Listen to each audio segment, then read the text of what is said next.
or hindi nakapag-aral nung sila ay bata, sana naman gamitin na nila itong opportunity na mag-schooling na rin sila kasama ng mga anak nila para mag-bonding pati ang mga magulang sa mga bata. I look at this as doing God's work. Diba? So if you do God's work, it feels right. It's righteous. It's for good, not for evil. Good morning and happy learning, grade 4. Welcome to Aral TarlakHenyo here on RTV Tarlac, channel 26. Simulcast over DZDZ 828, Radio Filipino Tarlac. I am Teacher Mercy Pacheco Bognot. This is Alistair Aidatu. I am Marie Josephine B. Andrade. I am Teacher Princess Marie M. Dueñas, and I will be your teacher broadcaster for today.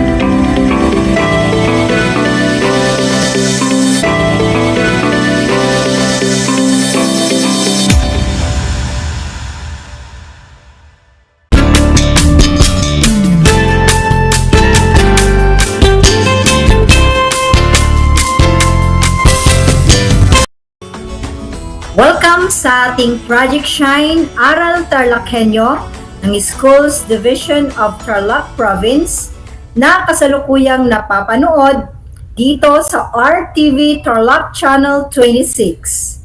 Sabayang napapakinggan sa 828 AM DZTC Radio Filipino Tarlac at napapanood sa Converge Cable Channel 100. Magandang buhay, mabuting tao. Kumusta kayo mga giliw naming tagapakinig?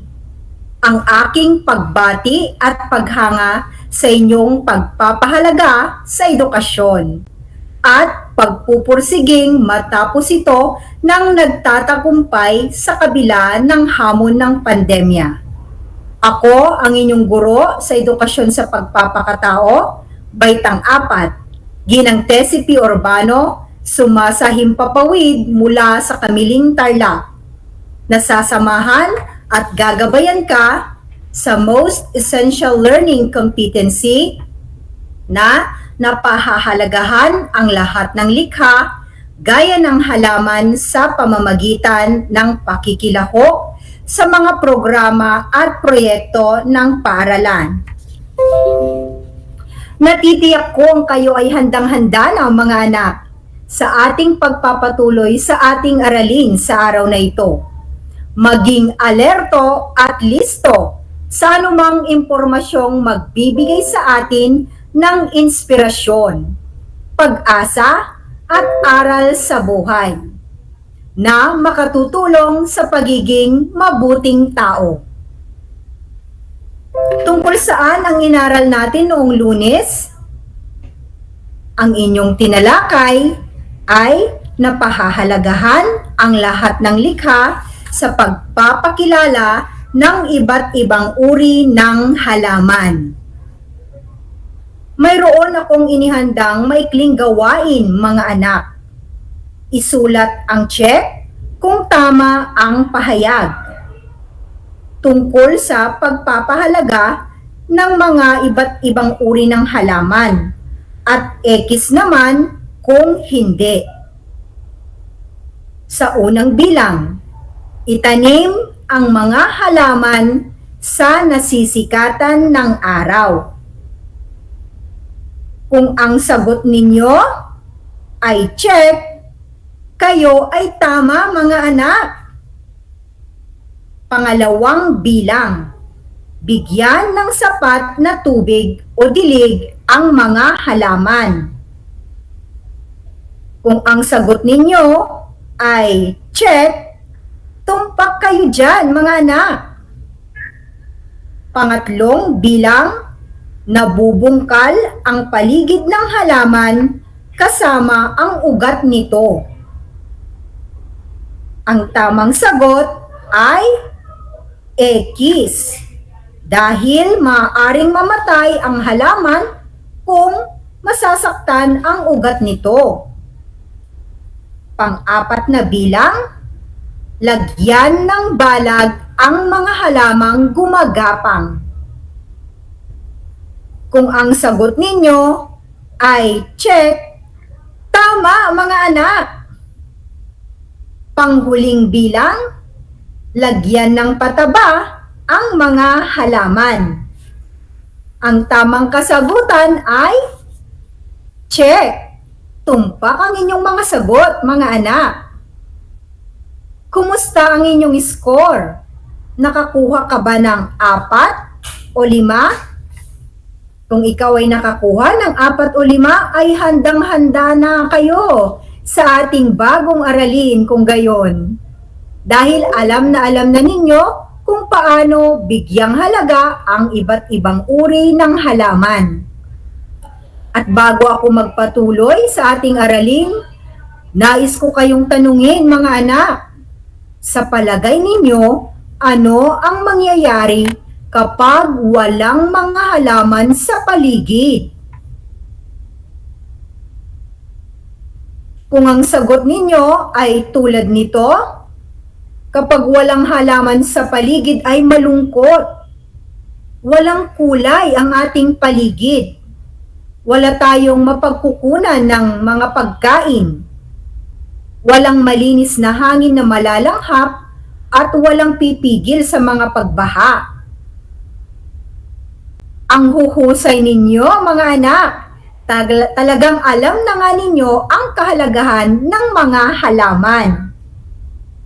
Ngayon ay humanda na tayo sa panibagong aralin. Handa na ba kayo? Makinig na ng mabuti dahil magsisimula na ang ating talakayan.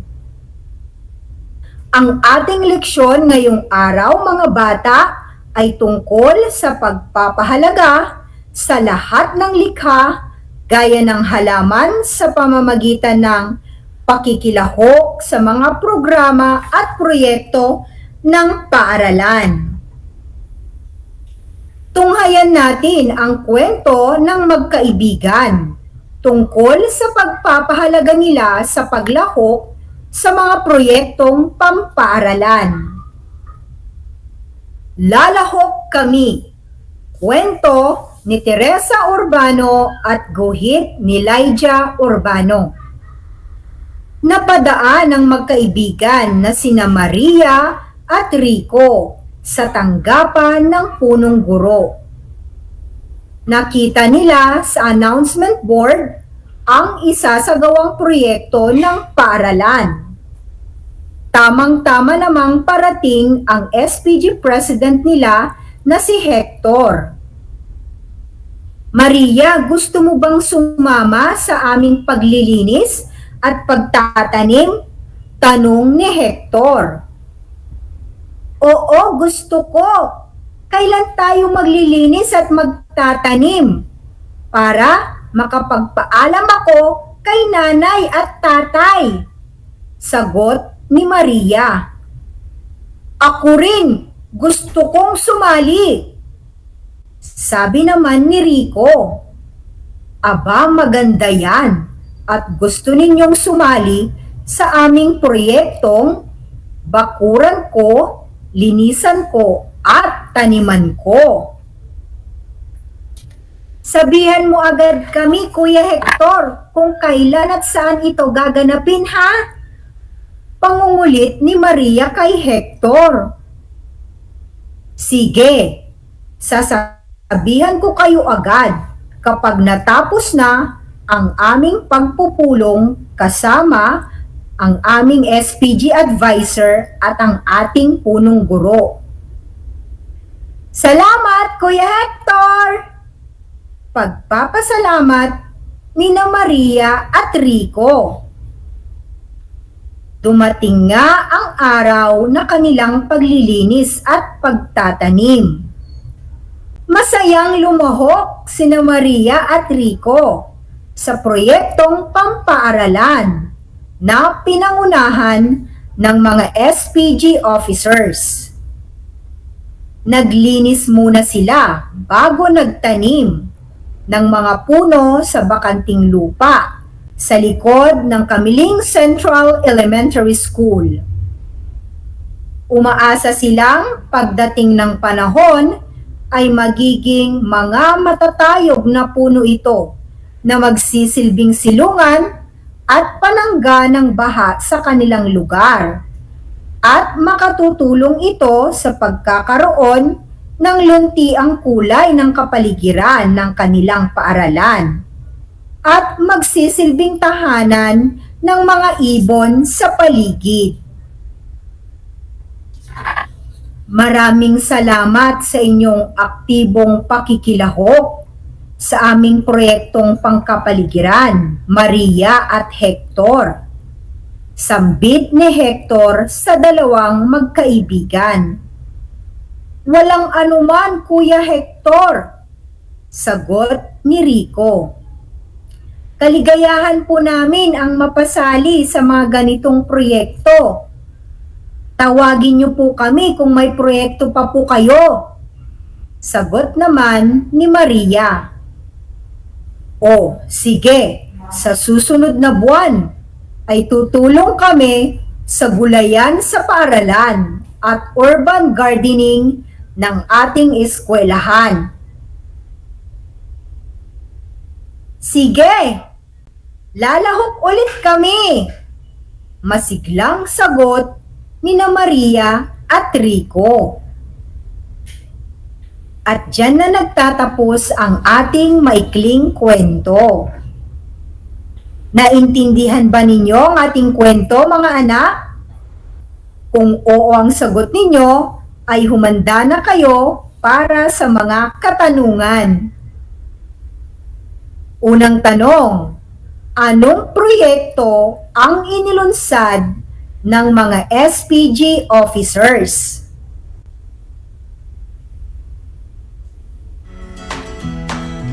Kung ang inyong kasagutan ay bakuran ko, linisan ko, at taniman ko, kayo ay tama, mga anak. Pangalawang tanong, ano ang gagawin nila Maria at Rico?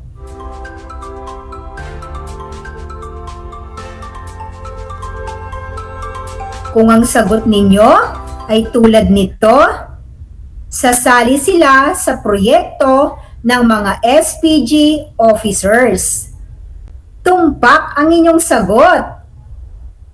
Pangatlong tanong, ano ang gagawin nila sa pagsali sa proyektong ito?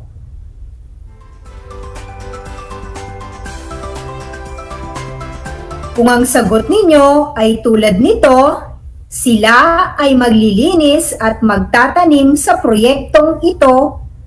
Tama ang inyong sagot, mga anak. Pang-apat, paano naipakita nila Maria at Rico ang pagpapahalaga sa pagsali sa proyekto ng kanilang paaralan? Kung ang sagot ninyo ay naipakita nila ang pagpapahalaga sa pamagitan ng pagiging aktibo sa paglahok at may pagkukusa. Tumpak kayo dyan, mga anak. At panglima, kung kayo si Maria o Rico, gagawin din ba ninyo ang ginawa nila? Bakit? Kung ang sagot ninyo ay oo, dahil nais kong maging bahagi ako ng mga proyektong nakatutulong sa kapaligiran at sa kapwa ko, kayo ay tama. Naintindihan nyo ba ang ating tinalakay, mga anak? Sana ay nagbigay sa inyo ng dagdag kaalaman ang mga talakayan natin tungkol sa kahalagahan ng pakikilahok sa mga programa o proyekto ng ating paaralan. Mayroon akong inihandang mga katanungan para sa inyo mga anak. Babasahin ko ang panuto. Isulat ang salitang tama. Kung wasto ang ipinahahayag ng pangungusap. At mali naman kung ang pangungusap ay hindi wasto. Unang bilang. Pagsali sa mga proyektong clean and green sa paaralan. Ang tamang sagot ay tama. Magaling. Pangalawa, pag-aalinlangan sa mga tulong pangkapaligiran ng paaralan sa inyong pamayanan. Kung ang inyong sagot ay mali, kayo ay tama. Pangatlong bilang, pagsama sa pagtatanim ng mga kabataan sa aming lugar. Kung ang sagot ninyo ay tama, tumpak ang inyong mga sagot mga anak. Pang-apat, nakatutulong ang mga puno sa paglinis ng hangin sa ating kapaligiran.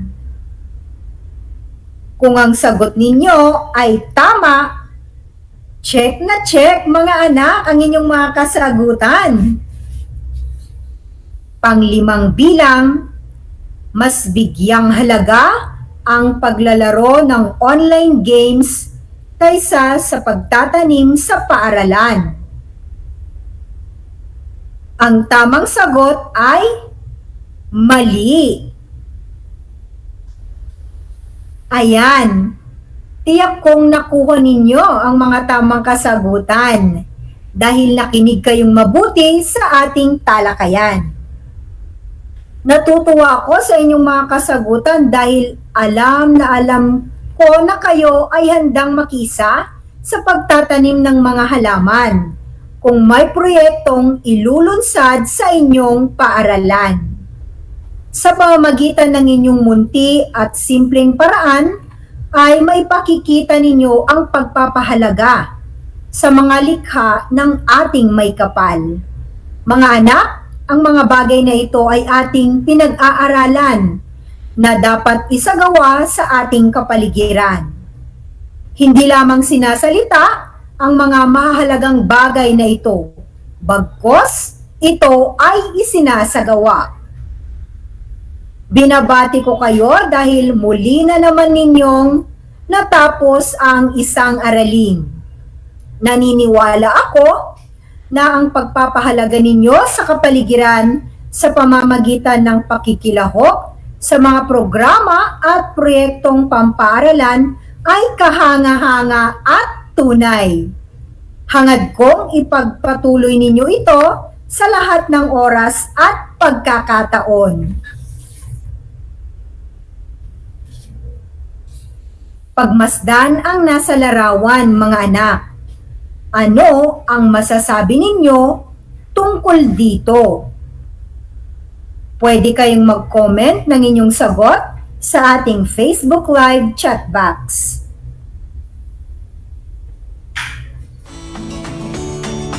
Tingnan nga natin ang sagot ng mga nakikilahok sa ating FB Live.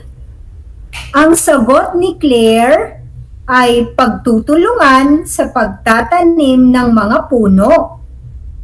Tama, Claire, ang iyong sagot.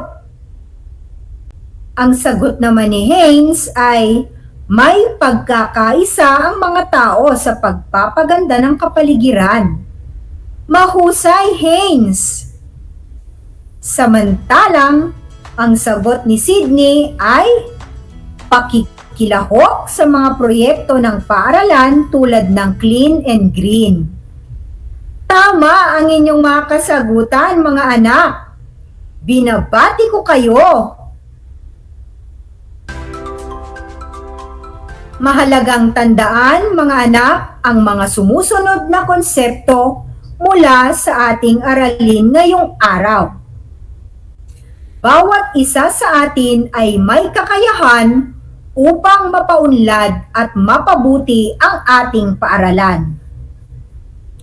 Lahat tayo ay dapat maging aktibo sa paglahok sa mga programa o proyekto ng paaralan, tulad ng gulayan sa paaralan, urban gardening, tree planting, clean and green, at marami pang iba.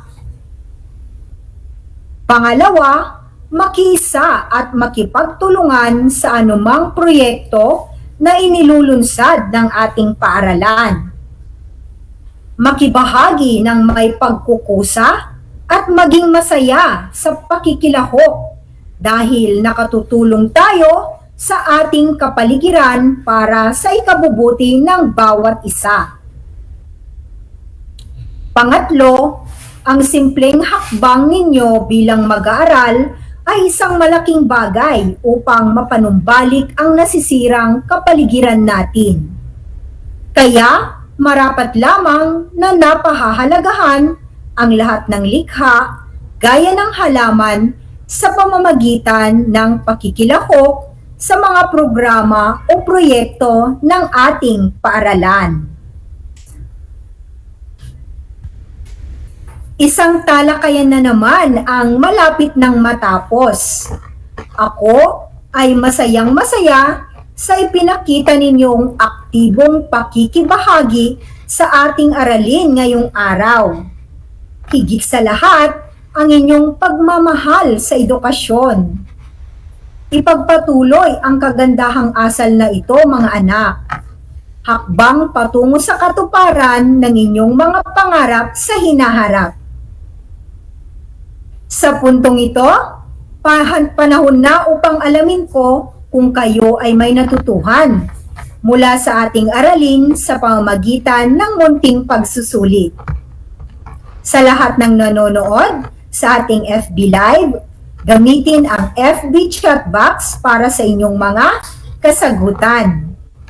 Ihanda naman ang lapis at papel sa lahat ng nanonood sa telebisyon at nakikinig sa radyo. Babasahin ko ang panuto. Iguhit ang masayang mukha kung ang pahayag ay tungkol sa pagpapahalaga sa mga halaman sa pamamagitan ng pakikilahok sa programa o proyekto ng paaralan. At malungkot na mukha naman kung hindi. Unang bilang, aktibong makilahok sa mga proyektong pagtatanim sa paaralan at pamayanan nang walang pag-aalinlangan. Aktibong makilahok sa mga proyektong pagtatanim sa paaralan nang walang pag-aalinlangan. Kung ang inyong sagot ay masayang mukha, tama kayo, mga anak. Pangalawang bilang, hayaan mo ang mga kaibigan at kaklase mo sa pagtatanim sa bakuran ng paaralan. Marami na sila at kaya na nilang tapusin ang pagtatanim kahit hindi sila tulungan. Mga kaibigan at kaklase mo sa pagtatanim sa bakuran ng paaralan. Marami na sila at kaya na nilang tapusin ang pagtatanim kahit hindi mo sila tulungan. Kung ang inyong sagot ay malungkot na mukha, kayo ay tama.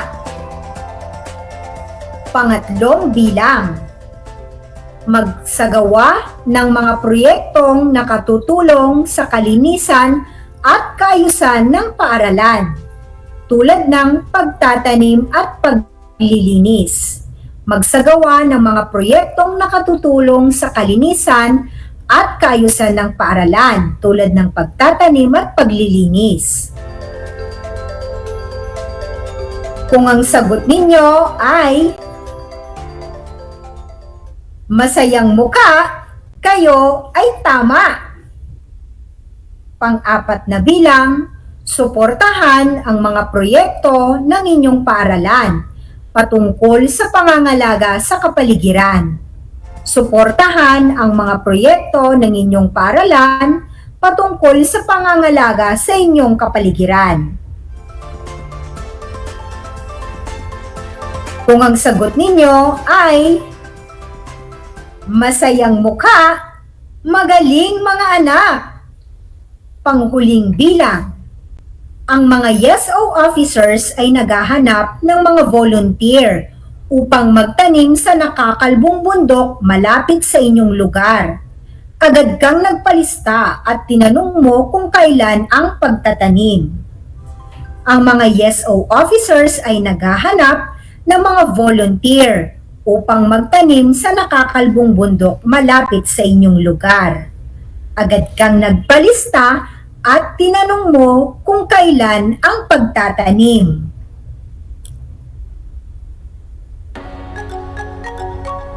Ang tamang sagot ay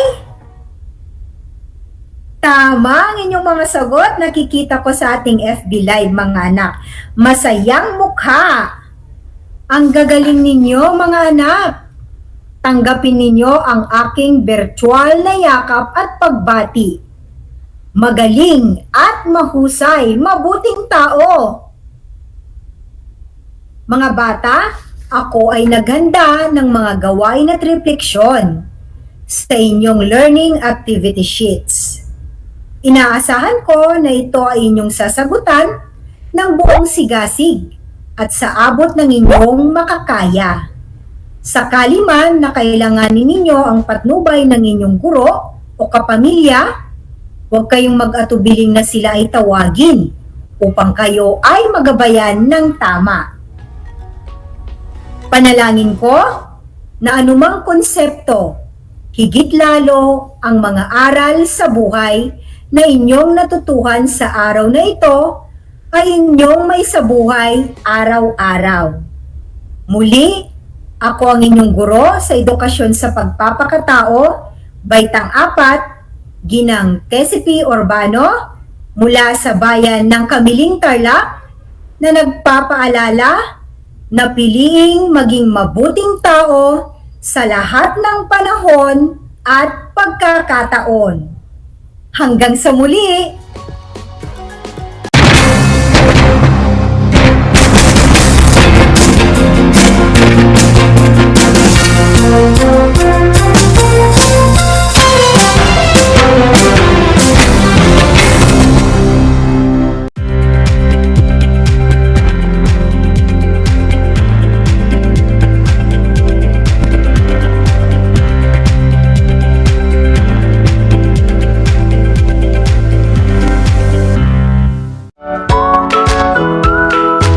How are you today? Hello, everyone. Hello, learners of Tarlac. Good morning, Math Talino Grade 4 learners! Welcome to Aral TarlakHenyo Here on RTV Tarlac Channel 26. Simulcast over DCTC Radio Filipino Tarlac.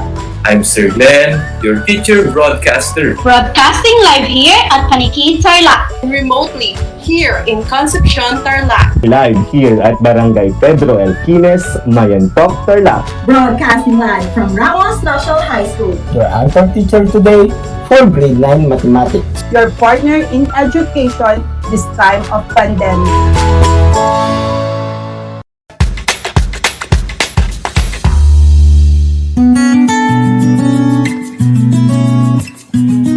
Alam niyo ba na ang kinikilalang Guinness Book of World Records holder bilang pinakamaliit na commercially harvested fish ay isang sinarapan? Ito ay matatagpuan lamang sa Pilipinas, sa Lake Buhi sa Bicol River. Isa itong uri ng goby na may transparent na katawan na may sukat na 12.5 mm. Alam mo na, yan ang sinarapan.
Good morning, everyone, and a good morning indeed. Once again, Sir Z is back for another exciting learning adventure with you in Science 4, your teacher broadcaster and your explorer buddy in this amazing world of science, the world of exploration, discovery, invention, and technology. Welcome back, and here we go again, this time for part 2 of our lesson for the week, brought to you by Aral TarlakHenyo, a special project of our very own SDO Tarlac province, where the new normal in education delivered fresh into your homes, live through RTV Tarlac, Channel 26 on the free television channels, simulcast over DCTC, Radio Filipino Tarlac 828 AM station, and Channel 100 for those of you who are Converge Cable TV subscribers. But I am guessing that most of you tune in right this very minute are using your mobile phones, right? And watching us through Facebook Live of RTV Tarlac, Channel 26. So, I bet you already know the drill or what to do to participate, right? And that is to send in your answers, comments, suggestions, and even your greetings and shoutouts. Just go ahead and use the comments section of our Facebook Live broadcast of the program down below. Moving on to our episode for today, part 2, Wednesday, same as last time, class. Our topic for today is safety precautions during different weather conditions. And to remind everyone what is our goal for this live session, at the end of this lesson, you guys, grade 4 science explorers, we are expecting you to, by then, be able to classify safety precautions during sunny days, stormy days, rainy days, and windy days. Also, hopefully by then as well, you already know how and what to apply as safety precautions during these different weather conditions. That being said, and we are all done with the intro, make sure you already got your modules or learning activity sheets with you. Buckle up, hold on to your seats because a roller coaster ride in Science 4 is about to begin. Whee!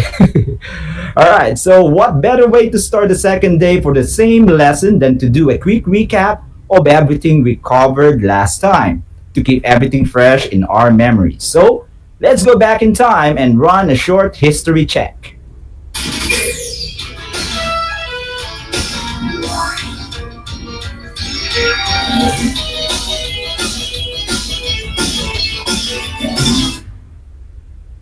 Last time, before we went to the actual topic, we discussed and differentiated weather and climate.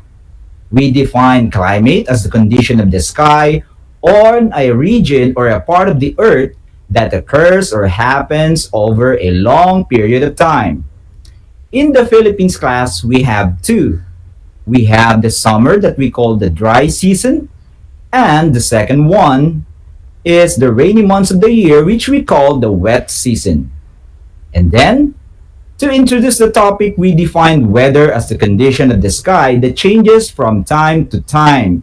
So, since weather keeps on changing, class, randomly, and the word random means we do not know what will happen next, weather influences or affects what we do, what we can do, and what we cannot do on a particular day.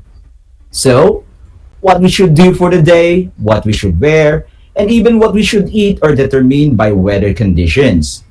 That is why it is important that we understand what are the different weather conditions so that we will always be prepared and knows exactly what to do to either keep us safe during a particular ongoing or expected or unexpected weather to be able to continue what we need to do on that day safely despite the weather condition. And this is all about knowing some safety precautions that we can follow during and for different weather conditions. So far, for you grade 4 to keep everything as simple as possible, we identified 4 basic weather conditions for you. These are the sunny days, rainy days, windy days, and stormy days. For sunny days, this is about a day that is too hot. So make sure you use hats, umbrellas, and sunglasses to protect your skin from getting sunburned by the heat of the sun and your eyes from getting damaged like developing a cataract. Not to mention, you will look cool on a very hot day. Alright, that's cute, that's cute. Also, regularly drink plenty of water to keep you hydrated. Again, drink plenty of water. Wear clothing that is light and cool to the skin, like shirts or dresses that are made from air-breathable cotton fabrics, and use sunscreen lotions to further protect your skin. Sunscreen products with SPF 15 and above class is advisable for extremely hot days, and SPF stands for Sun Protection Factor, SPF. During rainy days, use umbrellas or raincoats to keep you from getting wet and avoid getting sick. Drink warm drinks like a good cup of milk, or eat something hot like a bowl of delicious hot soup homemade cooked by your adorable mothers during cold rainy days. Because drinking or eating something cold during an already cold rainy day may lead to you catching cold, cough, flu, or the most common of all, a sore throat. For windy days and you need to go out, wear something thick, okay? To keep you warm like a jacket or a sweater. If the wind is kind of too strong, make sure you avoid places with things that may fly by because of the wind and hit you or fall on you like falling debris. If you are walking along a path because you need to go somewhere important, it is best that you hold on to something secure like handrails while walking to keep your balance and not to be blown away by the strong wind. And finally, for or during stormy days, it will be best that you stay indoors or inside your home's class to keep you safe and sound, especially when there is already lightning involved. Cancel any outdoor activities or travel plans. And in case you are still outside and got caught by the storm and there is already lightning flashing and streaking across the sky around you, get indoors or under a shelter as fast as you can. Avoid tall objects like trees, electrical posts, or even flag poles during a storm with lightning because tall objects can easily attract lightning. There you go. Also, avoid staying or going to open places because just like the trees and the other tall objects I mentioned in this case, you are the only tallest object around, so you are in danger of attracting a lightning bolt to yourself, just like what the screen is showing us. And finally, never play in the flood water because not only that there may be a hole under the water that you do not see that you might accidentally fall into. Flash flood may also instantly occur or happen, and the flood water may sweep you away and drown you. And worse, the flood water is contaminated by so many yucky stuffs that you will never ever want to get into your skin, your eyes, your nose and ears, and more importantly, into your mouths and stomach. And so, those were the things we covered last time that I hope you will not just memorize, but more importantly, class, remember at all times, so that you know what to do in every unexpected weather conditions that you will encounter or have on any day, to keep you, your family, and your community safe and secured. Time now to continue the rest of the module that we have left undiscovered. And also, at the end of this session, we will do the assessment part of the module, so be ready with your pen and paper to answer so that we will get this module done and ready for submission to your own amazing teachers back at school next time. Let's start answering by going first to, well, if you are holding with you the actual copy of the module, on page number 7 under What's More, activity number 1. But if your teacher gave you a learning activity sheet that they made, most probably they included this activity from the module. So just go ahead and look for an activity in your learning activity sheet that looks like a crossword puzzle, exactly what is shown on the screen right now. Don't worry, class. I will help you out in this activity, but for the meantime, I will give you your own moments first to try answering them on your own, okay? You will have 5 seconds for each item, but if you cannot write the words down as fast as needed while we are doing this activity live, then just go ahead and make a guess, okay? For the meantime, all right. After every 5 seconds, I will show you if you guess each word correctly, and then you can jump and shout and cheer as if you won a TV contest right after each one, all right? We got 10 items all in all, so if you are ready, let's have fun and let's begin. Let's start with across. Number 1, listen very carefully. Blank clothes must be worn during warm days. Blank clothes must be worn during warm days. 5 seconds.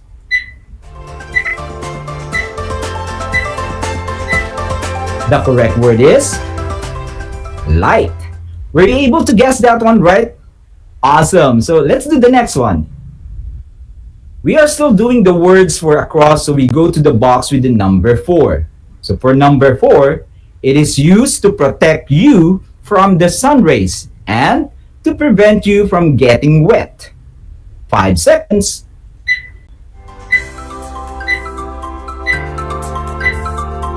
Umbrella, that is the correct word.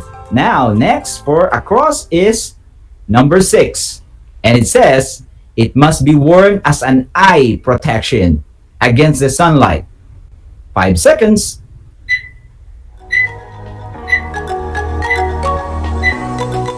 Sunglasses, very good.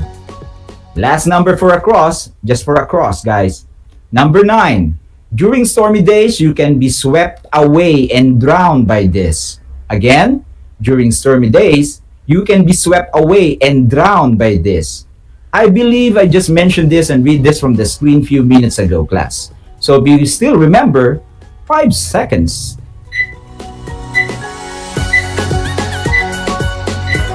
The word is flood water. All right.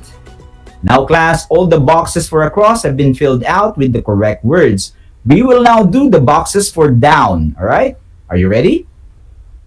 First for down is the box with the number 2. During windy days and you are at outdoor walkways, always look for this if they are accessible. For windy days, guys, and you need this to help you keep your balance while you are walking and not to be taken away by the strong wind. Another clue is answer in a plural form, okay? 5 seconds.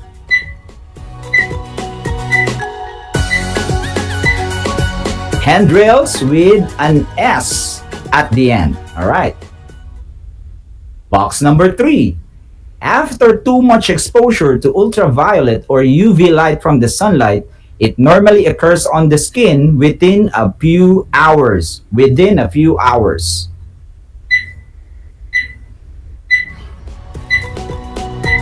That is sunburn. Okay, very good. Number 5 down. It helps prevent dehydration. Again, it helps prevent dehydration. 5 seconds.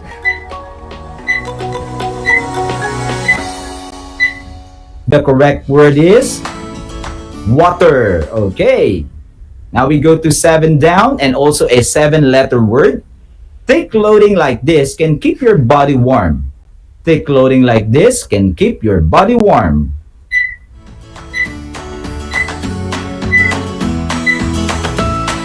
I mentioned both jacket and sweater, but the jacket class is only a 6-letter word. So the answer is sweater. For box number 8 down, it must be applied before sun exposure. It must be applied before sun exposure.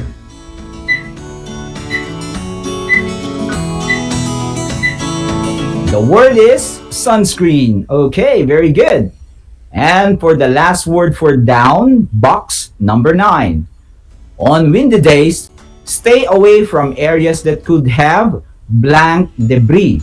On windy days, stay away from areas that could have blank debris. Last 5 seconds.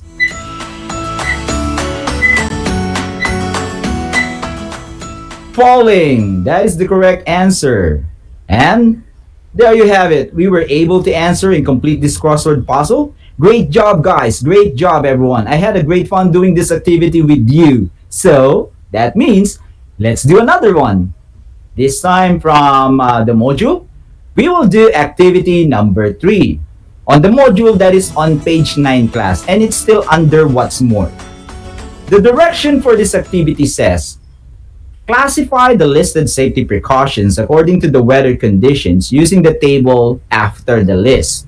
It also says, write your answers on a separate sheet of paper. But since right now I am your teacher helping you while you do this activity, we will change that instead to something more practical, okay? Because in real life, you guys need to learn how to solve problems in quick, practical ways, not on a standard kind of way. Just like what I always teach and train my own students, which we all call in Tagalog as discarte, okay? Especially this time we are still under the COVID-19 pandemic, we all need a bag full of discarte nowadays. So instead, just go ahead, class, and read each item and then identify whether the sentence is for the days that are either sunny, rainy, windy, or stormy. Well, let's answer this together the same way we did the pop quiz last Monday, okay? Using S for sunny days, R for rainy days, W for windy days, and ST for stormy days. Got that? Good. 5 seconds each like before, and if you are good to go, have fun, and let's begin. Number 1, apply sunscreen lotion. 5 seconds.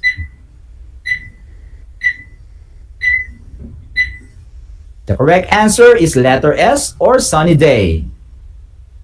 2, do not look directly at the sun. 5 seconds. That is S again or sunny day for number 2. Very good, guys. We go to number 3. Drink hot or warm water.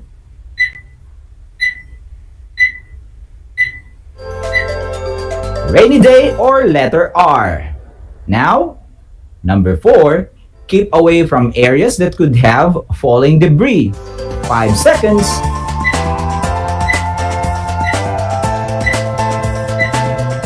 W. Windy day. Number 5. Limit exposure under the sun. Limit exposure under the sun.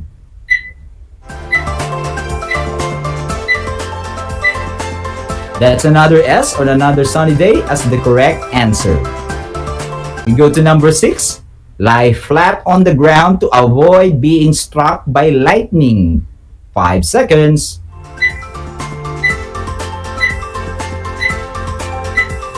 Stormy day or letter ST for stormy day as well. Very good. We now have 7. Remain indoors. So which of the 4 basic weather conditions we discussed you think you should remain indoors? 5 seconds, class.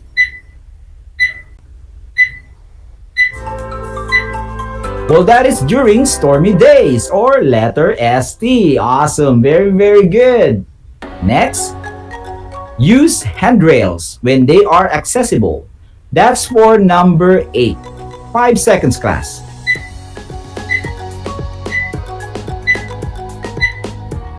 W or windy days is the correct answer.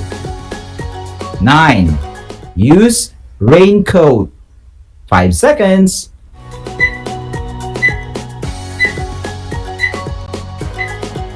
Letter R or rainy days for that one. And for the last number, number 10, wear thick clothing. 5 seconds.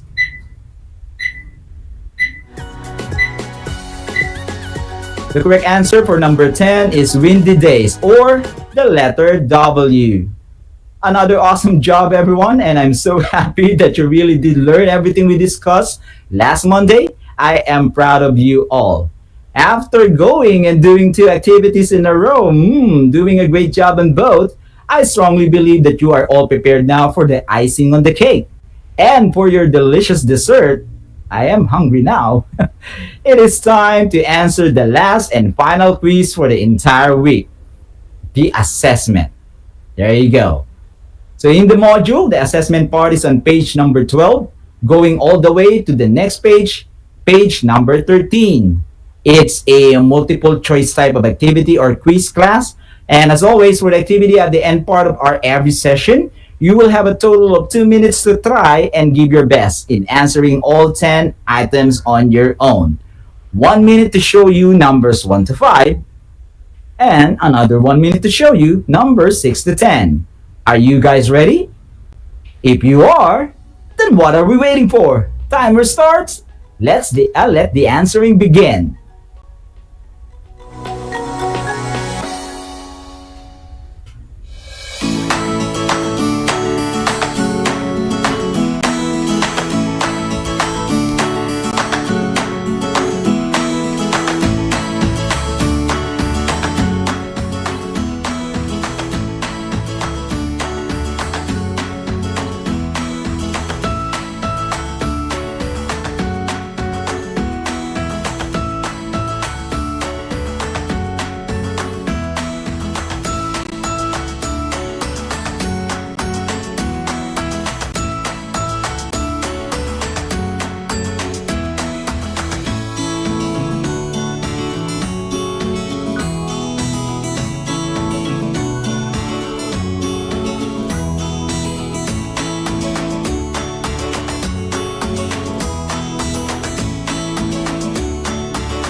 We are now down to 57 seconds.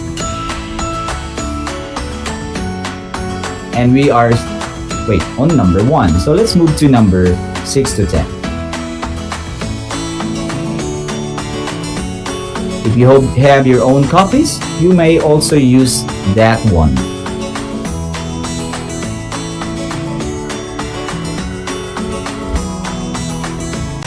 Down to 30 seconds.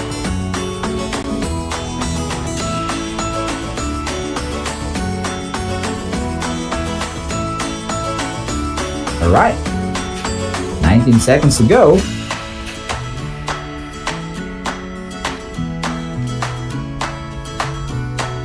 Ten. Down to the last 5 seconds. And there you go.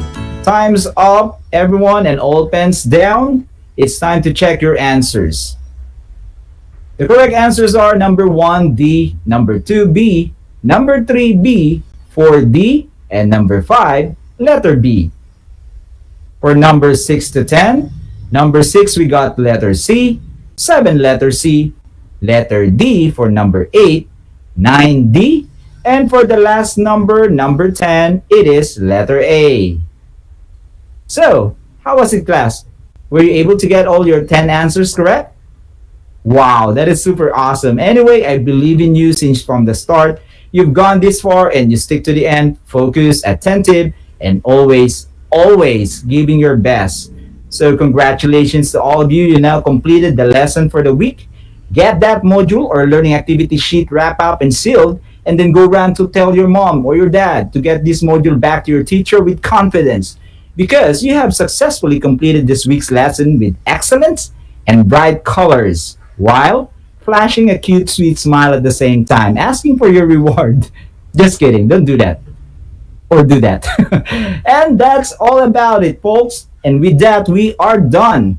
But for you guys, grade 4 Science Explorers, you still got a couple of weeks to go. That means you still have 2 more weeks to finally complete your subject, science, as grade 4 learners.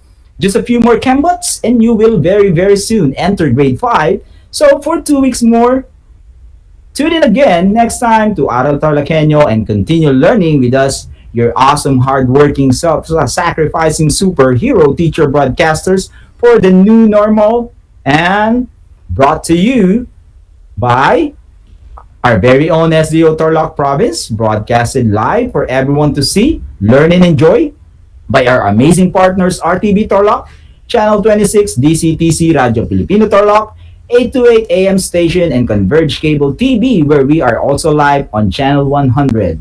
Also on Facebook Live on the official Facebook page of RTV Tarlac, Channel 26, where you can send in your greetings, suggestions, reactions, and questions. This has been a very long but indeed a fantastic journey and adventure we all shared from the very first episode I broadcasted for you guys, who for me are very, very awesome until today, which is my very last for the entire school year. It has been an honor and my pleasure to not only to serve you and help you with your studies, but for experiencing a totally enjoyable journey with you all. And as one of your teacher broadcasters, and most of all, your explorer buddy in this amazing world of science class, I will miss you, every one of you. The world of exploration, discovery, invention, and technology. Once again, this is Sir Z, always at your service. Enjoy the rest of the day, but stay safe, okay? And so for everyone, the school year is about done. This is to say goodbye, and for the very last time, class dismissed.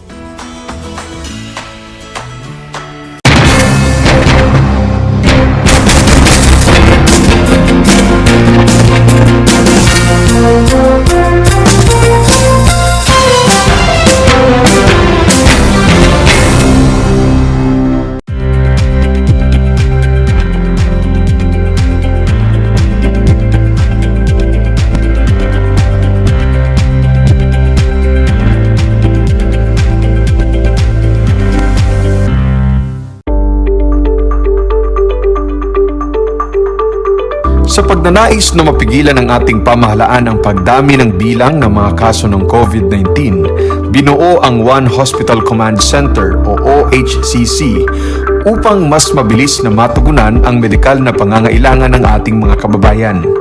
Bukas ang OHCC 24 oras araw-araw. Tumawag lamang sa mga hotline nito sa 0919-977-3333 o 0915-777-7777 o 02-886-50500. Maaari ring i-download ang Pure Force Citizens app sa Android o iOS upang mabilis na matugunan ang sinumang nangangailangan. Layon din ng OHCC na maiwasang mapuno ang kapasidad ng bawat ospital. Kaya't kung ikaw ay kinakailangang tumawag sa OHCC, mabibigyan ka ng libreng preliminary consultation. Para sa mga nangangailangan ng emergency quick response, makikipag-ugnayan ang OHCC sa DOH Bed Tracker at sa mga ospital upang makahanap agad ng pinakamalapit na bakanteng ospital. Ang transportasyon o ambulansya naman ng ospital na inirefer ng OHCC sa pasyente ang siyang susundo sa bahay nito. Kaya't kapag ikaw ay nakakaranas ng anumang sintomas ng COVID-19 o nangangailangan ng agarang tulong medikal, tumawag lamang sa OHCC at handa silang tumulong sa lahat ng oras.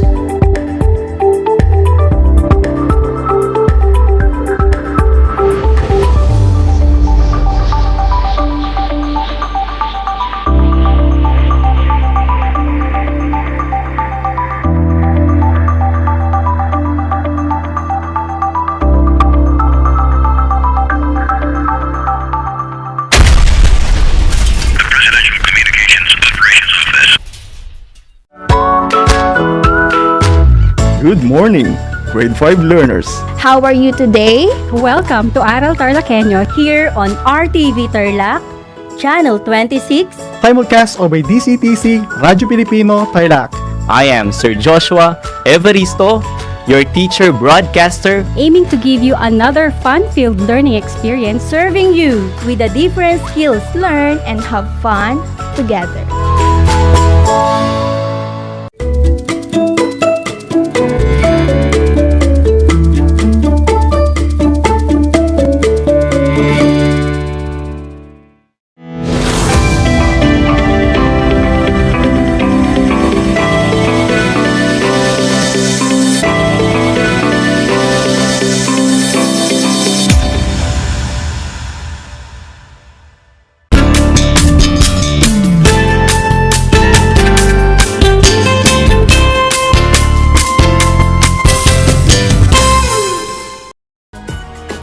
A blessed morning, especially to all the grade 4 learners. Welcome to Aral TarlakHenyo, here on RTV Tarlac, Channel 26. Simulcast over DZTC 828 Radyo Filipino Tarlac, RTV Channel 26 Facebook Live, and now on Converge Cable TV Channel 100.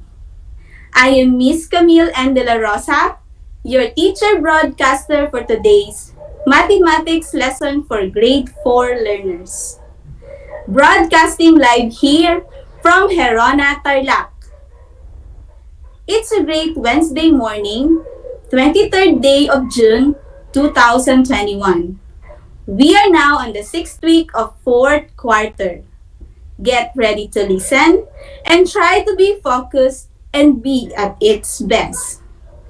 In going through this learning adventure, you are expected to solve routine and non-routine problems using data presented in single and double bar graphs.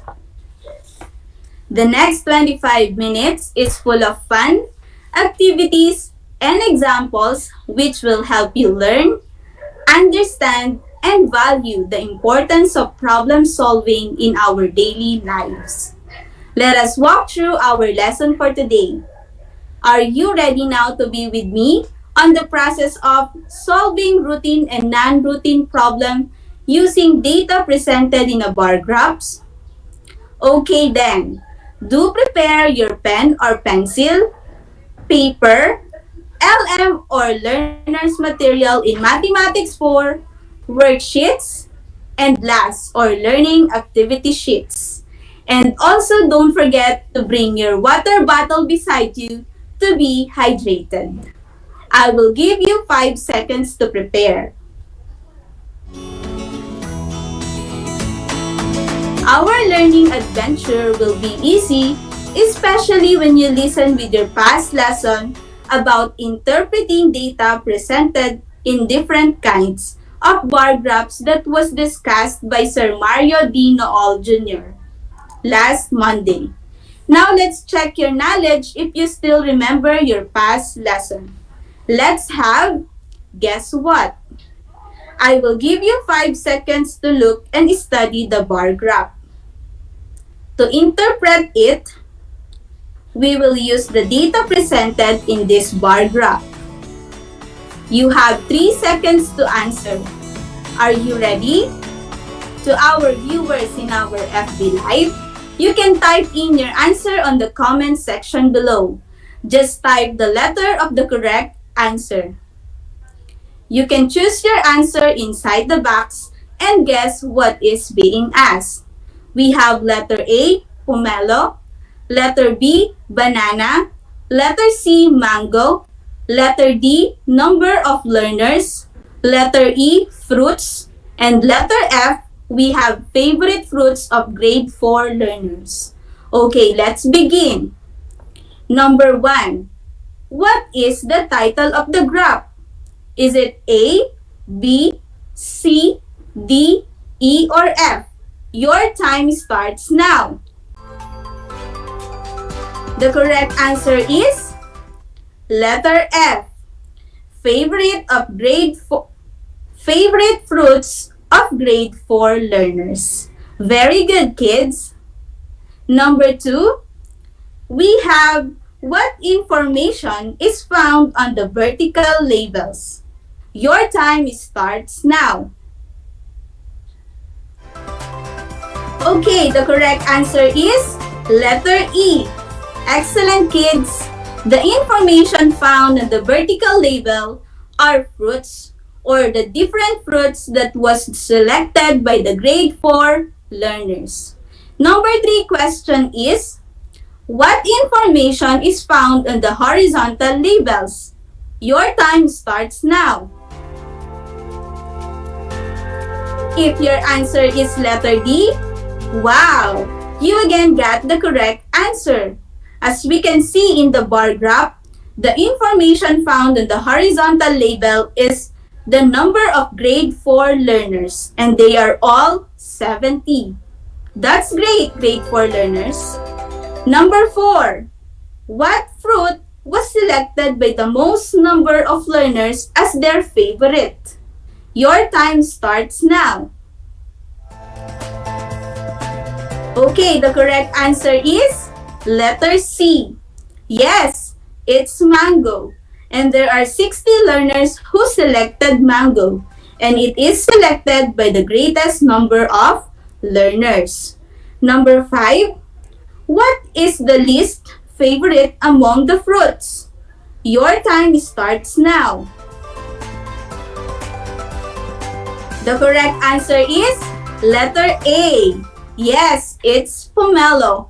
And there are only 15 learners who selected it. Take note that when we say least, meaning the smallest number. For last question, we have, what fruit is the favorite of 55 learners? Your time starts now. If your answer is letter B, you again did it. Yes, it's banana.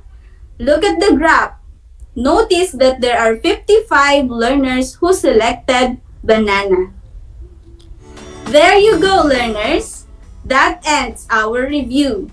Those who got all the correct answer, good job. That shows you gained a lot from your previous lesson. Keep in mind, grade 4 learners, that one way of making sense of given data is to make a graph. A bar graph is a diagram that uses bars to show different quantities. It is used to compare number values. And in interpreting graphs involve understanding that the illustrations represent in real-life situations. And to interpret a graph, we need to read the title, look at the key, read the labels, and understand what it shows. Are you still with me, grade 4 learners? Okay, now, walk with me on the process of finding the solution to the given problems using the data presented in a bar graph. Before we begin our lesson, let us first know the difference between routine and non-routine word problem. The difference between routine and non-routine problem is, when we say routine problem, it is a type of problem in which there is an immediate solution, while non-routine problem is a problem that requires analysis and insights into known principles of mathematics. One of the best ways to prepare you for solving word problems is by familiarizing you with the 4 steps of problem solving. That is why, in this lesson, we will use again the 4-step plan, like what we used in our previous lessons about problem solving. The first step in the 4-step plan is to understand the problem by identifying what is asked and what are the given facts in the problem. The second step is to make a plan. In this step, you must determine what operation to be used and formulate the number sentence. Again, in this step, you must determine what operation to use and formulate the number sentence. Third step is to solve by carry out the plan and show the solution. And the last step is check and look back to check if your answer is correct and makes sense. Well, I hope you are ready to face the challenge. Let's begin. I have a question. How do you keep track of your grades? Do you think you can see your progress clearer if it is through a bar graph? It's probably yes, like what Jane did in our example number 1. Look and study Jane's grades in mathematics. As we can see, her first quarter grade is 82, second quarter is 86, third quarter is 80, and fourth quarter is 83. Now, in what quarter did Jane get the lowest grade? Correct. She got the lowest grade in third quarter. What about the highest grade?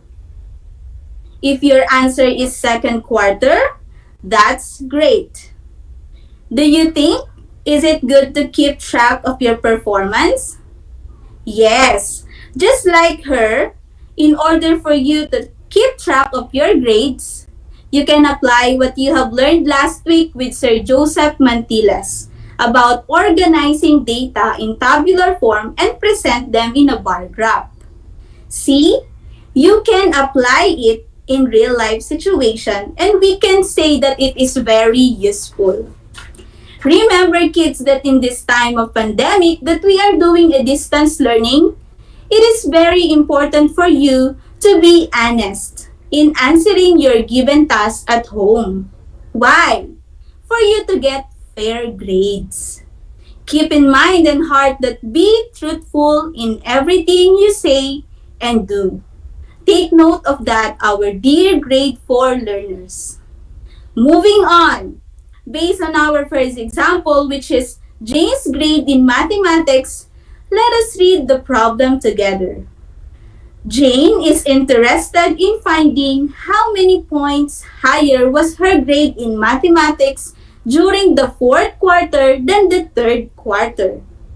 Let us help Jane find if how many points higher was her grade in mathematics during the fourth quarter than the third quarter. To answer this, we will use the 4-step plan. Are you ready? Let's begin with the first step, which is understand the problem. In here, we have first, what is asked in the problem? The answer is the difference between Jane's grade in mathematics during fourth quarter than the third quarter. Next is, what are the given facts? Notice that Jane got a grade of 83 during the fourth quarter and 80 during the third quarter. So we have 83 for the fourth quarter and 80 for the third quarter. Now let's proceed to the second step, which is the plan. Under plan, we have what operation to be used. So to solve how many points higher her grade was during the fourth quarter than the third quarter, we will use subtraction. Next is, what is the number sentence? Since we already know the operation that we are going to use, we have 83 minus 80. Again, in number sentence, we have 83 minus 80. Now we are ready to solve and carry out the plan. And that is our third step. Let's just subtract her grade during fourth and third quarter. And that is 83 minus 80. So 3 minus 0 is equal to 3. 8 minus 8 is equal to 0. Therefore, our answer is 3. Again, our answer in 83 minus 80 is 3. How did you find our first example, grade 4 learners? Easy, right? But we still have the last step, which is the check and look back, to check if our answer is correct or makes sense. All we have to do is to look back at what is being asked and make sure that the process of our solution is correct. Again, what is asked in our problem? The difference between Jane's grade in mathematics during fourth quarter than the third quarter. And in our solution, we got 3 as the difference between 83 and 80. That's it. Therefore, our final answer is Jane's grade in mathematics during fourth quarter was 3 points higher than the third quarter. Now, let us study the given example in your book. Under Apply Your Skills on your Mathematics 4 Learner's Material on page 262. Let us solve the second graph about the fruits sold for 2 days. I will give you 3 seconds to look and study our example number 2. As you can see, this time we have a double bar graph. Notice that in each fruit in vertical axis, we have 2 bars with different colors. Observe the lower part of the graph. We can see a legend or indicators that the bars colored with orange represents day 1. Again, the bars colored with orange represents day 1, while the color blue represents day 2. Okay, let's begin. The only thing that we need to do is to analyze the graph well, especially if it is double bar graph, in order for us to solve it easily. Let us use the data on the graph to solve the problem. Let us solve this by answering number 1 question. We have, which fruit was sold the most number of kilograms for 2 days? How are we going to solve this problem? Yes, we will apply again the 4-step plan. Are you ready? Let's begin with the first step. We should understand the problem. We have first, what is asked in the problem? Yes, this problem is asking for the fruit that was sold the most number of kilograms in 2 days. So that is we are looking for. Next is, what are the given facts? As we can see in the graph, the given facts are, papaya for day 1 is 60 kilograms and day 2, 50 kilograms. Next is mango. Day 1 is 50 kilograms and day 2, 70 kilograms. For chico, we have 30 kilograms for day 1 and 40 kilograms for day 2.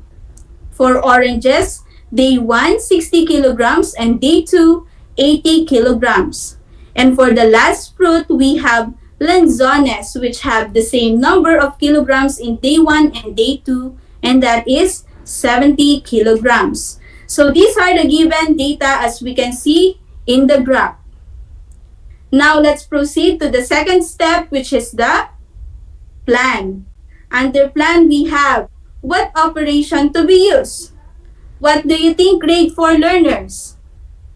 Yes, we are going to add the kilograms sold for each fruit for day 1 and 2 in order for us to identify if what fruit that was sold the most number of kilograms in 2 days.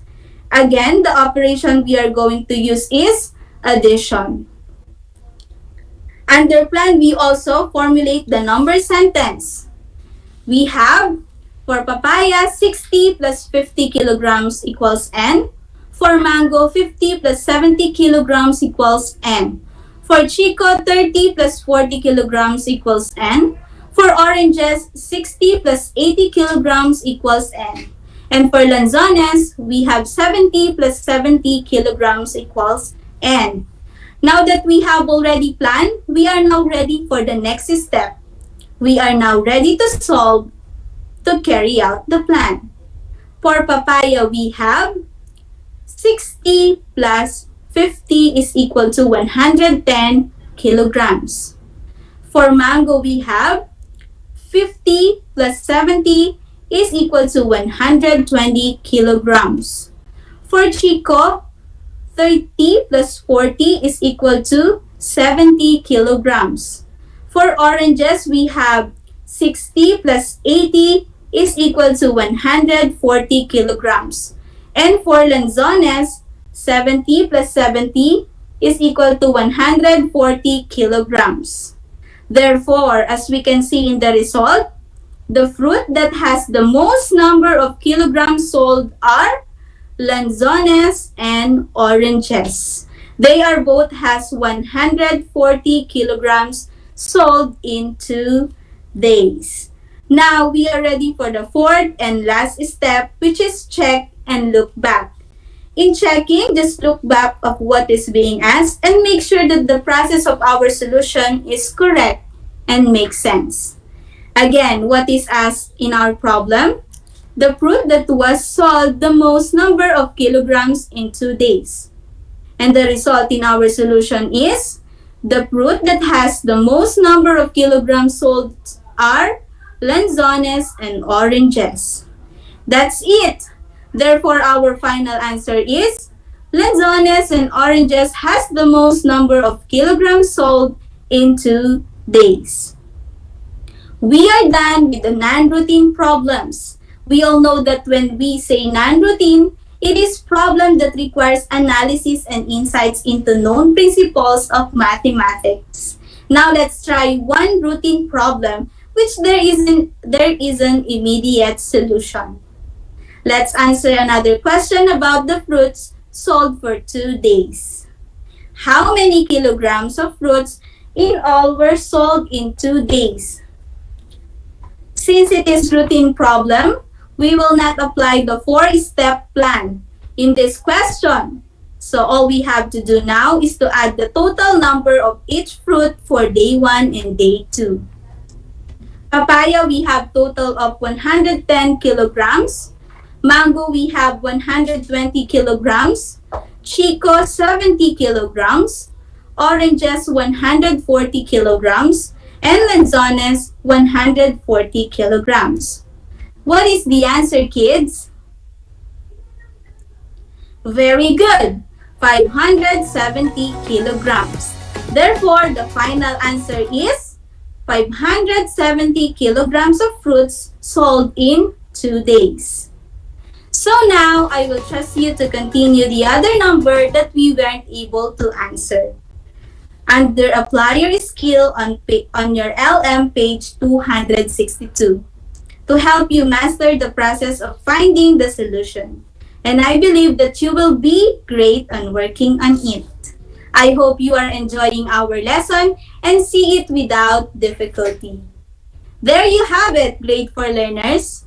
And to check if you really understand our lesson, let's have an activity. Open your grade 4 mathematics worksheet and let us answer letter A problem on page 26. Study the bar graph. Use the data presented in the bar graph to answer the questions. Then choose the letter of the correct answer. To our viewers in our FB Live, you may type in your answer on the comment section below. I will give you 3 seconds to answer. The problem is based on the graph, number of kavans of palay harvested. The question is, how much more of rice is harvested in April than October? First question, what is asked in the problem? Is it A, how much more kavans of rice were harvested? Letter B, how much lesser kavans of rice were harvested? Letter C, how many kavans of rice were harvested? Or letter D, how much rice were sold? What is the correct answer? Your time starts now. Okay, the correct answer is letter A. How much more kavans of rice were harvested? Awesome, grade 4 learners. Number 2, what are the givens? Is it letter A, kavans of rice harvested in April and October? Letter B, kavans of rice harvested in April and July? Letter C, kavans of rice harvested in January and July? Or letter D, kavans of rice harvested in May and July? What is the correct answer? Your time starts now. Excellent! The correct answer is letter A, kavans of rice harvested in April and October. Number 3 question, what is the operation to be used? Is it A, addition? Letter B, subtraction? Letter C, multiplication? Or letter D, division? What is the correct answer? Your time starts now. Okay, if your answer is letter B, you are correct. That's great, kids. Next question is, what is the word clue? Is it A, more, B, total, C, altogether, or letter D, fewer? What is the correct answer? Very good. The correct answer is letter A, more. Remember, when we say word clue, these are the words or phrases that give clues about how the problem should be solved. Take note of that, kids. And for our last question under number 1 problem is, what is the final answer in the problem? Is it A, 112, letter B, 110, letter C, 111, or letter D, 115? What is the correct answer? Very good. The correct answer is letter B, 110 cavans. Now it's your turn. I want you to show the solution in letter A problem to explain why the answer is letter B and continue item number 6 to 10 on your Mathematics Grade 4 worksheets on page 26. And that is your assigned task to do. Remember to follow the 4-step plan that we help you arrive with the correct answer. And don't forget to recheck your answer. So I guess you are now ready to answer your activities. Dear parents and guardians, kindly assist and guide our learners. Congratulations, kids!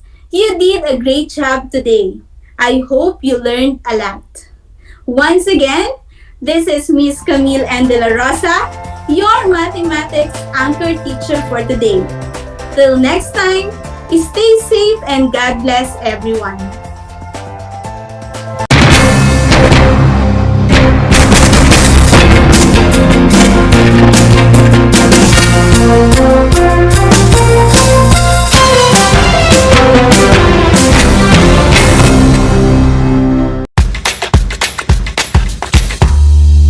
Alam niyo ba na ang whale shark ay hindi isang whale? Ang whale shark o butanding ay kinikilalang world's largest fish at tinatawag gentle giants. May sukat itong 12 meters. Maliliit ang ngipin ng butanding, kaya naman planktons o maliliit na hipon at isda lang ang kaya nilang kainin. Simula noong 2011, marami nang nahumaling mag-whale shark watching sa Oslo, Cebu. Alam niyo na, yan ang whale shark!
Gutom ka ba sa impormasyon? May namiss ka bang subject at leksyon? Gusto mo bang alalahanin ang nakaraan o dagdagan ang iyong kaalaman? Lahat yan alamin natin because the professor is in. Professor on air and online. Kasama si Professor Willie Perez. Isang oras na kaalaman, isang oras na makabuluhan. Professor on air. Mamangha at tumawa sa mga tips at trivia. Sa gabay at tanong, sagot ka rin niya. Professor on air and online. Kasama si Professor Willie Perez. Tuwing Sabado, alas 10 hanggang alas 11 ng umaga. Mapapakinggan sa Radyo Pilipino at mapapanood sa RTV Tarlac Channel 26. Professor on air.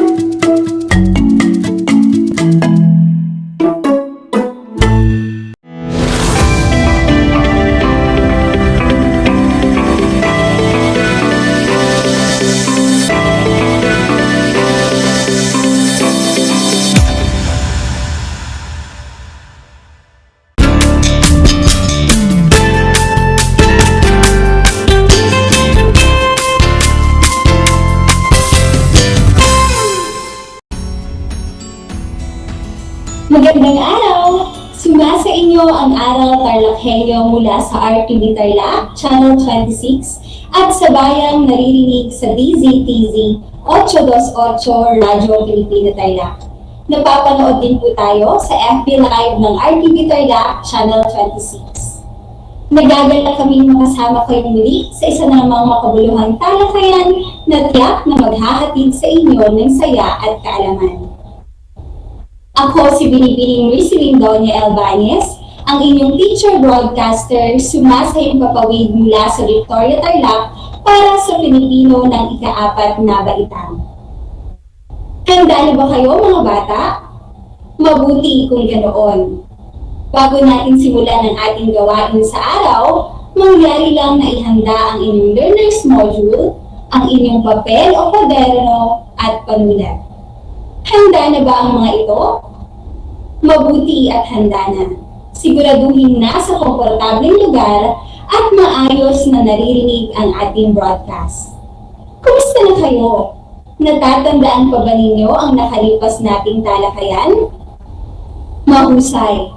Upang matiyak na kayo ay may natutunan sa ating naging talakayan, balikan natin ang ilan sa mga karaniwang simbolong salita na ginagamit sa pagguhit ng editorial cartoon. Panuto. Tukuyin ang kahulugan ng mga karaniwang simbolong salita na ginagamit sa pagguhit ng editorial cartoon. Isulat ang letra ng tamang sagot sa iyong sagutang papel. Maaaring i-type ang inyong sagot sa ating comment box. Para sa unang bilang, ano ang simbolo ng salakot? A. Batas, B. Katapangan, C. Mamamayang Pilipino, D. Karunungan. Ano ang tamang sagot? Magaling mga bata, ang sinisimbolo ng salakot ay mamamayang Pilipino. Letrang C. Ikalawang bilang, sanggol. A. Bagong henerasyon, B. Kahirapan, C. Kapahamakan, D. Edukasyon. Mahusay. Ang kahulugan ng sanggol ay letrang A, bagong henerasyon. Huling bilang. Kalapati. A. Kapahamakan, B. Kapayapaan, C. Katiwalian, D. Kayamanan. Ano ang sinisimbolo ng kalapati? Tama! Letrang B, kapayapaan. Mahusay mga bata, mukhang handa na kayo sa araw na ito. Ngayong araw, ang ating pag-aaralan ay tungkol sa paggamit ng mga uri ng pangungusap sa pakikipagtalastasan. Basahin at unawain natin ang dialogo ng magkapatid na sina Zam at Bal. Habang binabasa ang dialogo, sagutin sa inyong isipan ang tanong na bilang isang bata sa ika-4 na baitang, paano ka makaiiwas sa pagkakaroon ng COVID-19? Handa na ba kayo? Alam kong handang-handa na kayo, kaya halina't simulan na natin.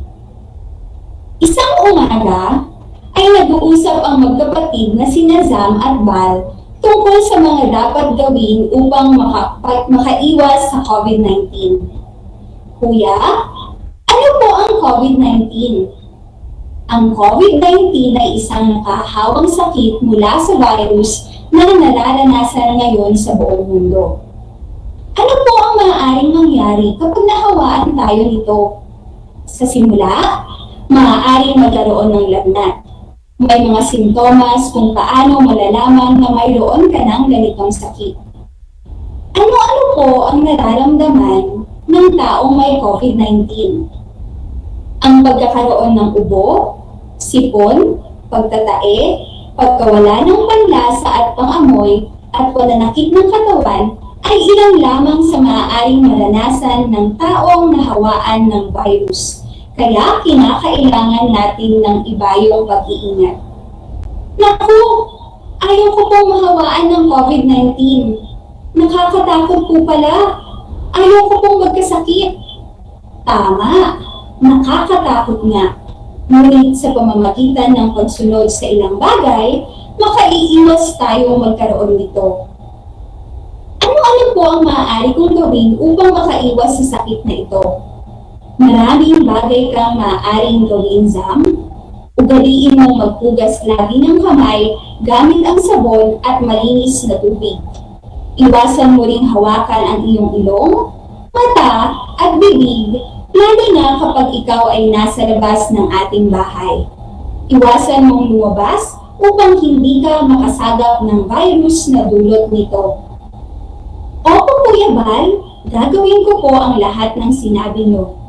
Sundin natin ang payo ng Kagawaran ng Kalusugan at ng ating pamahalaan upang makaiwas tayo sa sakit. Opo, Kuya, pakikuha mo naman po ang alcohol sa cabinet. Maglalagay lang po ako sa aking mga kamay. Mabuti iyan. Huwag mong kalimutan ang aking mga bilin upang sakit ay maiwasan natin. Opo, Kuya Bal. At diyan nagtatapos ang usapan ni Zam at Bal. Panuto. Sagutin ang sumusunod na mga tanong. Isulat ang sagot sa iyong sagutang papel o maaari ding i-comment sa ating FB Live. Para sa unang bilang, sino ang magkapatid sa dialogo?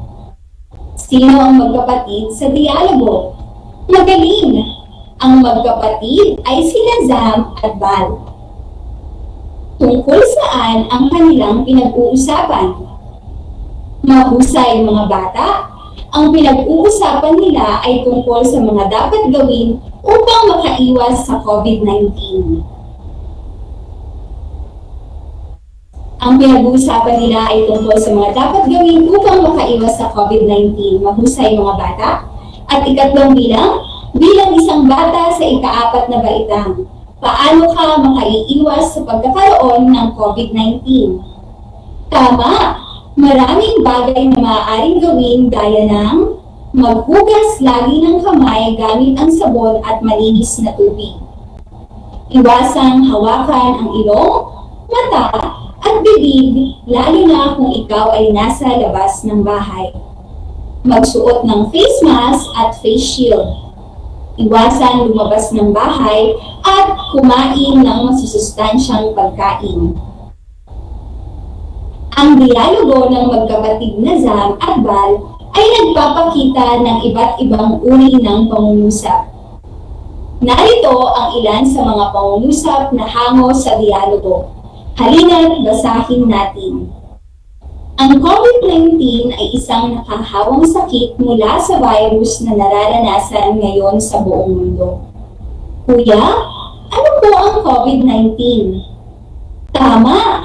Nakakatakot nga. Ugaliin mong maghugas lagi ng kamay gamit ang sabon at malinis na tubig. Pakikuha po ang alcohol sa cabinet. Basahin muli ang unang pangungusap. Ang COVID-19 ay isang nakahawang sakit mula sa virus na nararanasan ngayon sa buong mundo. Anong bantas ang ginamit sa hulihan ng pangungusap? Magaling! Ang bantas na ginamit ay tuldok. Anong uri ng pangungusap ang ginamit? Tama! Ang pangungusap na ginamit sa unang bilang ay pangungusap na pasalaysay. Ito ay nagsasalaysay, nagkikwento, o nagbibigay ng impormasyon at nagtatapos ito sa bantas na tuldok. Basahin natin muli ang ikalawang bilang. Kuya, ano po ang COVID-19? Anong bantas ang ginamit sa hulihan ng pangungusap? Magaling! Ang bantas na ginamit ay tandang pananong. Anong uri ng pangungusap ang ginamit? Mahusay. Ang uri ng pangungusap sa ikalawang bilang ay pangungusap na patanong. Ito ay pangungusap na nagtatanong at nagtatapos ito sa bantas na tandang pananong. Basahin ang ikatlong pangungusap. Tama! Nakakatakot nga. Anong bantas ang ginamit pagkatapos ng salitang tama? Magaling! Ang bantas na ginamit ay tandang padamdam. Anong uri ng pangungusap ang ginamit? Ang pangungusap na ginamit sa ikatlong bilang ay pangungusap na padamdam. Ito ay pangungusap na nagpapahayag ng matinding damdamin tulad ng tuwa, sakit, galit, o gulat. Basahin natin muli ang ika-4 na bilang. Ugaliin mo maghugas lagi ng kamay gamit ang sabon at malinis na tubig. Anong bantas ang ginamit sa hulihan ng pangungusap? Tama! Ang bantas na ginamit ay tuldok. Anong uri ng pangungusap ang ginamit? Mahusay. Pangungusap na pautos. Ito ay pangungusap na nagsasaad ng utos. Ginagamitan ito ng bantas na tuldok. Basahin ang huling pangungusap. Pakikuha po ang alcohol sa cabinet. Anong bantas ang ginamit sa hulihan ng pangungusap? Magaling! Tuldok ang ginamit na bantas. Anong uri ng pangungusap ang ginamit? Ang pangungusap na ginamit sa hulihang bilang ay pangungusap na pakiusap. Ito ay pangungusap na nakikiusap o nakikisuyo. Nagtatapos ito sa bantas na tuldok.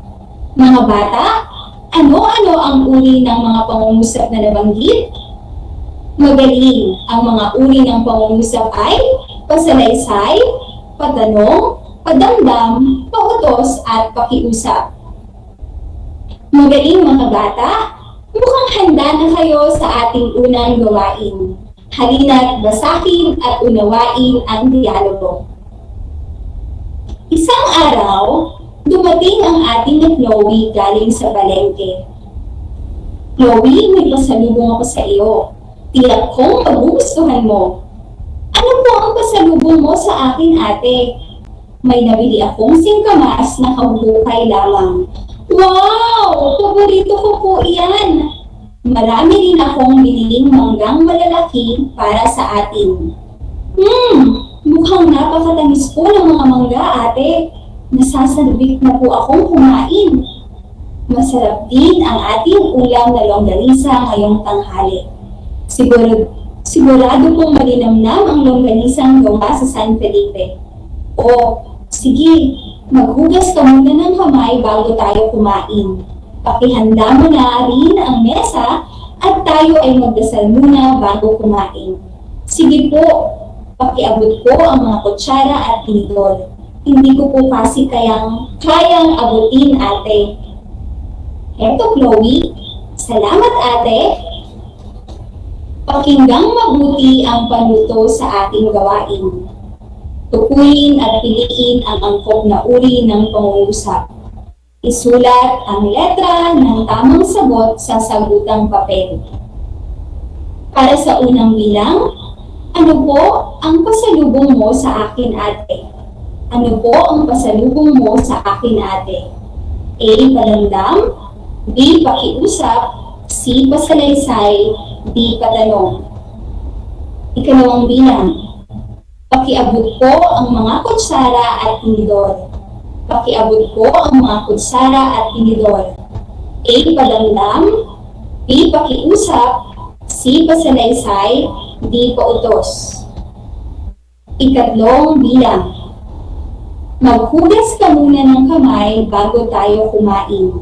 Maghugas ka muna ng kamay bago tayo kumain. A. Padamdam, B. Pakiusap, C. Pasalaysay, D. Pautos. Ika-4 na bilang, gustong-gusto ko na pong kumain. Gustong-gusto ko na pong kumain. Sa letrang A, padamdam, B. Pakiusap, C. Pasalaysay, D. Pautos. Ika-5 bilang, masarap din ang ating ulam na longganisa ngayong tanghali. Masarap din ang ating ulam na longganisa ngayong tanghali. A. Pakiusap, B. Pasalaysay, C. Pautos, D. Patanong. Nakasunod ba mga bata? Mahusay. Ngayon ay iwasto natin ang inyong naging gawain. Alam kong dapat kayo Kaya naman binibigyan ko kayo ng pagkakataon na iwasto ang sarili ninyong gawain. Para sa unang bilang, ano po ang pasalubong mo sa akin, ate? Ang uri ng pangungusap ay letrang D, patanong. Pakiabot po ang mga kutsara at tinador. Ang sagot ay letrang B, pakiusap. Maghugas ka muna ng kamay bago tayo kumain. Tama, ito ay letrang D, pautos. Ika-4 na bilang. Gustong-gusto ko na pong kumain. Ang uri ng pangungusap ay letrang A, padamdam. Masarap din ang ating ulam na longganisa ngayong tanghali. Mahusay, ito ay B, pasalaysay. Magaling mga bata, napakahusay ng lahat. Binabati ko kayo. Sa pagkakataong ito ay aking susubukan kung talagang naintindihan ninyo ang iba't ibang uri ng pangungusap. Panuto, basahin ang dialogo at tukuyin kung anong uri ng pangungusap ang ginamit sa usapan. Isulat ang sagot sa sagutang papel. Handa na ba mga bata? Halina't basahin natin ang usapan ni Nicole at Ledled sa Messenger. Kumusta ka na? Malakas ba ang ulan ngayon dyan sa Castillejos? Mahina lang ang nararanasan naming ulan dito ngayon. Mabuti naman pala kung ganoon. Dito ay panaka-naka ang mga pag-ulan sa aming lugar.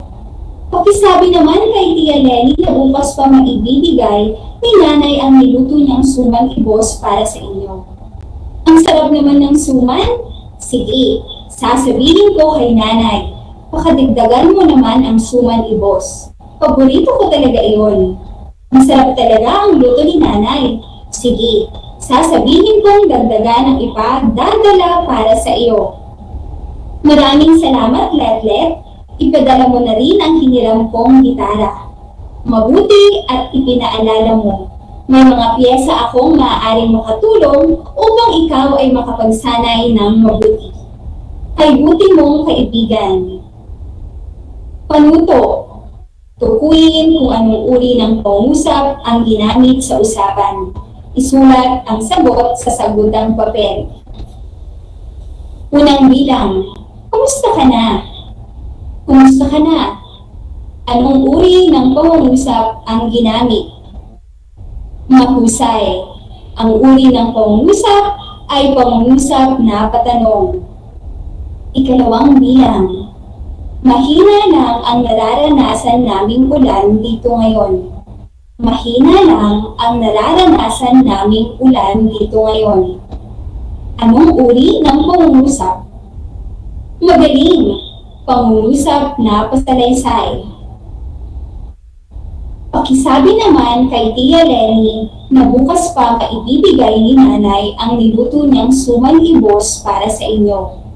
Pakisabi naman kay Tia Lenny na bukas pa maibibigay ni nanay ang niluto niyang suman ibos para sa inyo. Ano ang inyong sagot? Tama! Ito ay pangungusap na pakiusap. Ika-4 na bilang. Ang sarap naman ng suman. Ang sarap naman ng suman. Anong uri ng pangungusap?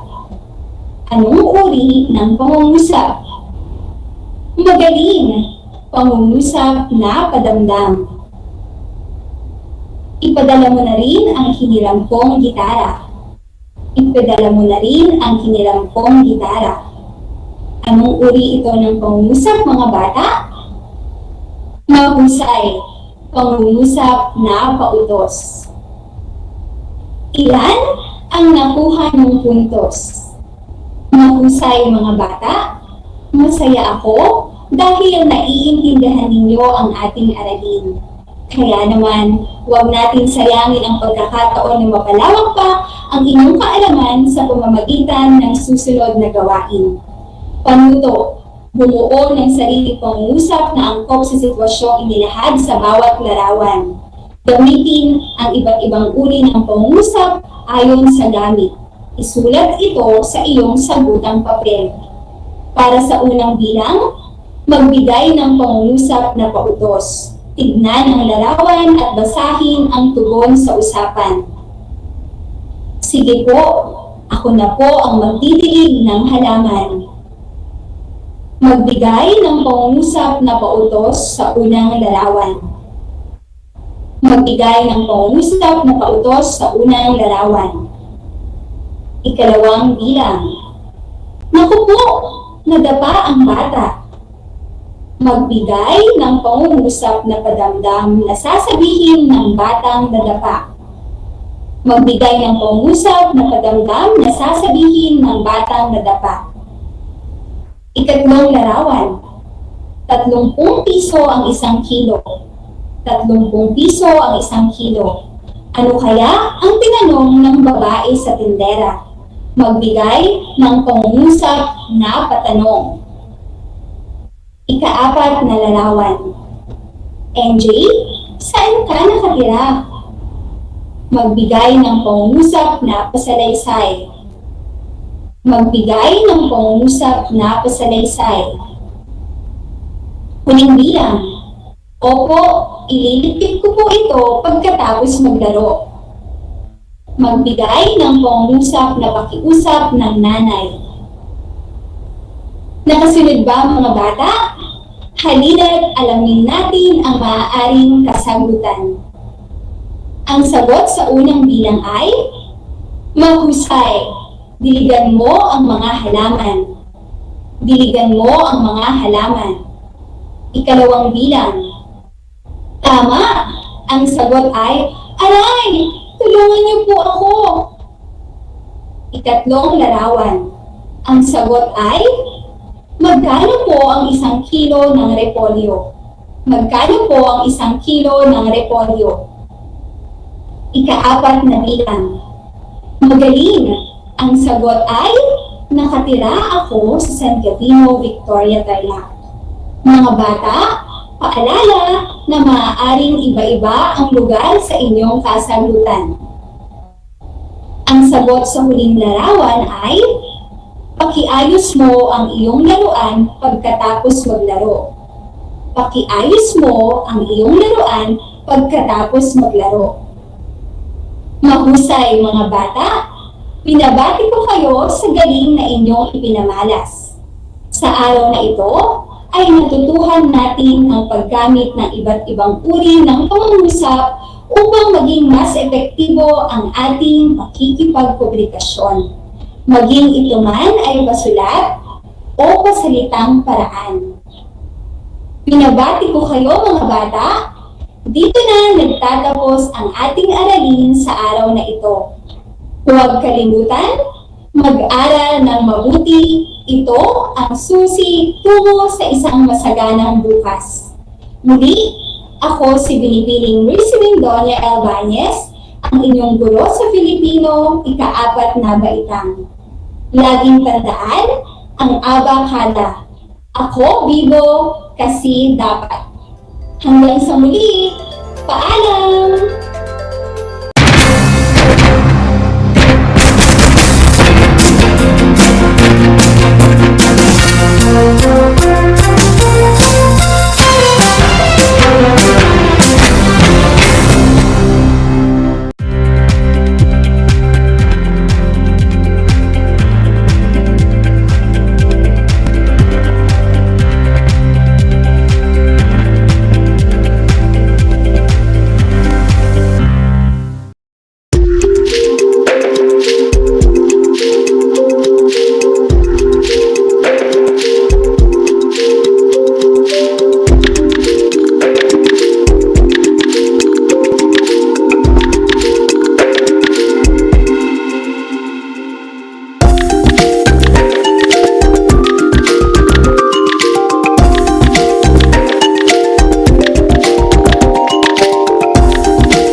nangangailangan ng emergency quick response, makikipag-ugnayan ang OHCC sa DOH bed tracker at sa mga ospital upang makahanap agad ng pinakamalapit na bakanteng ospital.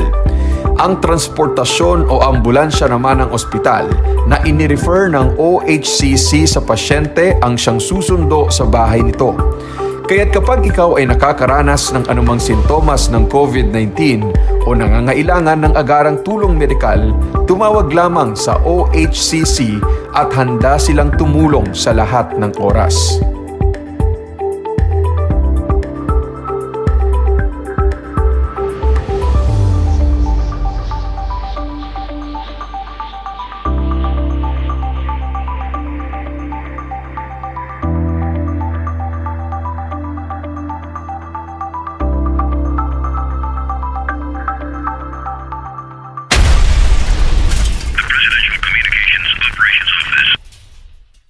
This is my story. Ano ang kwento ng buhay mo? Malungkot? Masaya? May kababalaghan? O puno ng aksyon? Ang bawat kwento ng kapwa nating Pilipino ay mahalaga. This is my story. Sama-sama nating ibahagi ito upang magbigay aral at inspirasyon sa ating lahat. This is my story. This is my story. Hosted by Mitch Desunia tuwing Sabado alas 3 hanggang alas 4 ng hapon. Mapapakinggan dito sa Radyo Pilipino at mapapanood sa RTV Tarlac Channel 26. This is my story.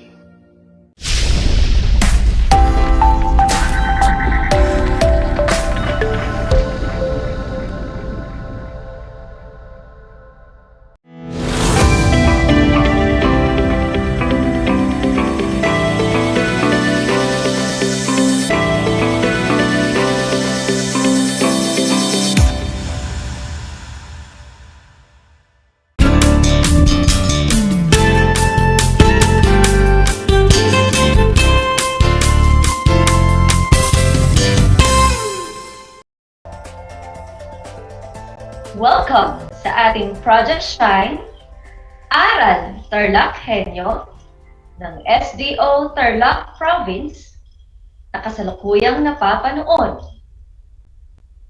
sa RTV Tarlac Channel 26 at Converge Cable Channel 100 at sa bayang napapakinggan sa 828 AM DZTC Radyo Pilipino Tarlac.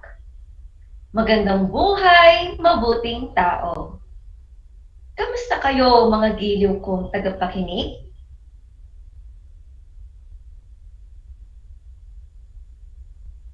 Paghang sa inyong pagpapahalaga sa edukasyon at pagpupursiging matapos ito ng nagtatagumpay sa kabila ng hamon ng pandemya.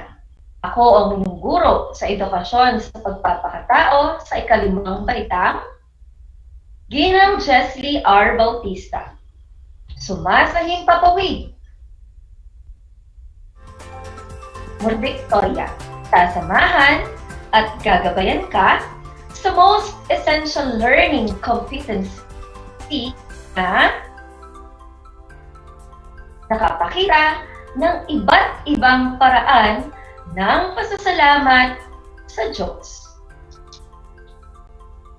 Bago tayo dumako sa ating aralin, mayroon akong inihandang gawain ating talakayan ngayong umaga. Ano ang inyong gagawin?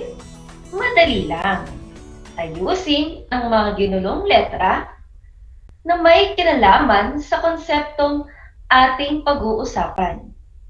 Maaari niyong isulat ang sagot sa papel para sa mga nakikinig at nanonood sa radyo at telebisyon. Sa mga kasama ko naman sa FB Live, maaari niyong gamitin ang ating comment section. Ngunit, tulad ng lagi kong sinasabi, gamitin ito ng maayos. Game na ba kayo? Simulan na natin. Unang bilang, anong kaya ang salitang ito? P, A, S, S, A, A, L, M, A, T. Ano ang iyong sagot? Ang sagot ay pasasalamat. Mahusay, mga anak. Ikalawa, ano kaya ang salitang ito? P, A, N, A, M, P, L, A, T, Y, at A. Ano ang iyong sagot? Ang salitang ito ay pananampalataya. Susunod na salita, S, A, L, D, A. Ano kaya ang salitang ito kung ito ay aayusin? Ang nagulong salita ay dasal. Very good. Pang-apat na salita, B, Y, I, O, S. Ano ang inyong sagot? Ang sagot ay Diyos. Panghuling bilang, ano kaya ito? K, B, A, U, T, I, H, A. Ang tamang sagot ay kabutihan. Ang mga salitang iyan ay may kinalaman sa ating talakayan ngayong umaga. Nasasabik na ba kayong malaman kung ano ang kaugnayan ng mga ito? Mahusay kung ganon. Kaya naman, umupo ng maayos. Ito sa pamamagitan ng pakikinig at pagbabasa sa ating maikling kwento. Ang pamagat ng ating kwento, isang sandaang pasasalamat.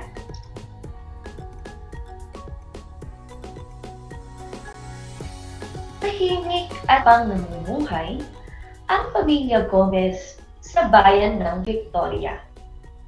Mayroon silang sakahan na puno ng gulay at prutas. Nagtutulungan si Tatay Nanding, Nanay Lina, kasama ang dalawang anak na sina Baste at Beth. Kilala sila sa buong barangay dahil bukod sa mabait, ay mapagbigay ang mga ito. Hindi sila mayaman, ngunit sila ay handang magbigay sa abot ng kanilang makakaya. Lalo na ngayong panahon ng pandemya. Ako, Manong Nanding, maraming salamat at nagkaroon ng community pantry dito sa ating barangay. Malaking tulong ito sa amin, lalo na nawalan ako ng trabaho. Eto may talong na ako. Itlog na lang ang kulang. Torta na. Oo nga, paring Nanding. Maraming salamat at hindi ko na paproblemahin pa ang ulam namin ngayong umaga. Ako rin, mayroon ng kalabasa at sitaw. Masarap ito. Sa ito ng mga anak ko, kinisang munggo. Masarap na, masustansya pa. Sana ay pagpalain kayo ng may kapal sa inyong kabutihan. Walang problema doon, mga kapitbahay. Di man kalakihan ng aking sinasak, ngunit sobra-sobra ang mga inanin ng gulay. Kaya, binabahagi ko naman ito sa iba. Salamat sa Diyos at maganda ang ani ang ani namin ngayong taon na ito. Sino-sino ba ang magtutulungan? Kundi tayo rin naman. Nagpatuloy ang munting community pantry ng pamilya Gomez. Katuwang niya sa pag-aayos ng mga ipinamimigay na gulay ang mga anak na sina Beth at Baste. Nay, hindi po ba tayo hihingi ng bayad sa mga gulay na pinamimigay natin? Punso, isa itong kawang gawa. Ibig sabihin, ito ay libre at walang bayad. Tama ang kuya mo, anak. Isa itong paraan ng pagpapakita ng pasasalamat natin sa Diyos. Kahit sapat pa rin ang ating pagkain, hindi niya tayo pinapabayaan. Kaya mga anak, magtuto tayong magpasalamat sa Diyos sa lahat ng biyayang ating natatanggap araw-araw. Marami tayong mga biyaya na galing sa Diyos nang hindi natin namamalayan. Tulad ng ano tayo, itong gulay? Oo, ang gulay ay pagkain. Kung wala tayong pagkain, magugutom tayo, hindi ba? Mayroon tayong damit na naisusuot at may tahanan tayong nasisilungan. O di ba? Feeling blessed talaga tayo. Oo nga no, kuya. Tsaka plaza tuwing piyesta sa bayan.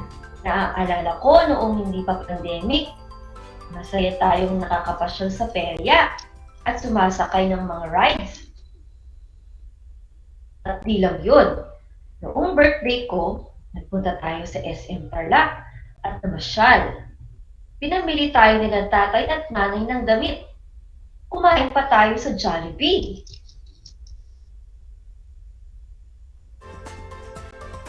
Real na bagay ang biyaya na ating natatanggap, kundi ang ating pamilya mismo. Masaya ako at nagkaroon ako ng mga anak na tulad ninyo, na mababait at masunurin. Siyempre, nagpapasalamat din ako at masipag na maunawin pa ang tatay ninyo. Hindi lang ako masipag, gwapo pa, hindi ba? Siglang nagtawanan ang mag-anak at patuloy na nagbilang ng mga biyayang natatanggap nila sa Panginoon. Nagpagtanto ni Beth na sa isang biyayang kanyang tinatamasa ay dapat itong magpasalamat sa Diyos ng 100 beses.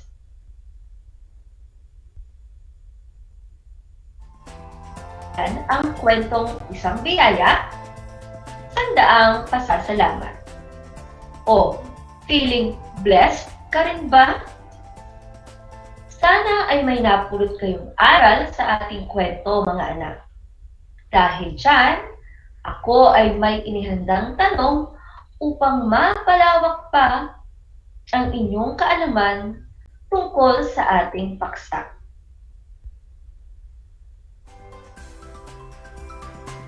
Hindi kayo sa ng mga tanong na ito. Unang tanong, ano ang kaganapan sa Barangay Kabuluan? Ang sagot, mayroong community pantry sa Barangay Kabuluan. Ikalawang tanong, sino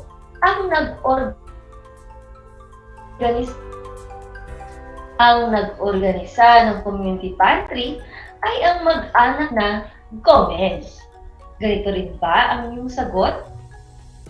Mahusay! Ikatlong tanong na tayo. Bakit kaya sila nag-organisa ng ganitong gawain?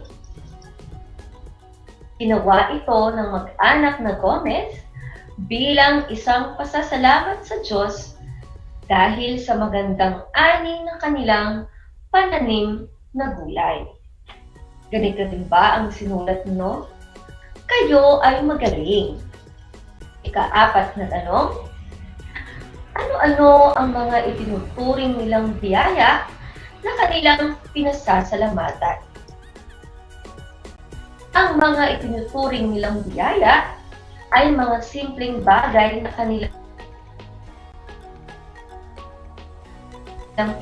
pagkain sa kanilang hapag, masaganang ani, tahanang masisilungan, ang kasuotan o damit, maging ang kanilang pamamasyal, at higit sa lahat, ang kanilang pamilya. Ipinagpapasalamat mo rin ba ito? Mabuti kung ganoon. Huling tanong, ano ang mensaheng nais iparating ng kwento?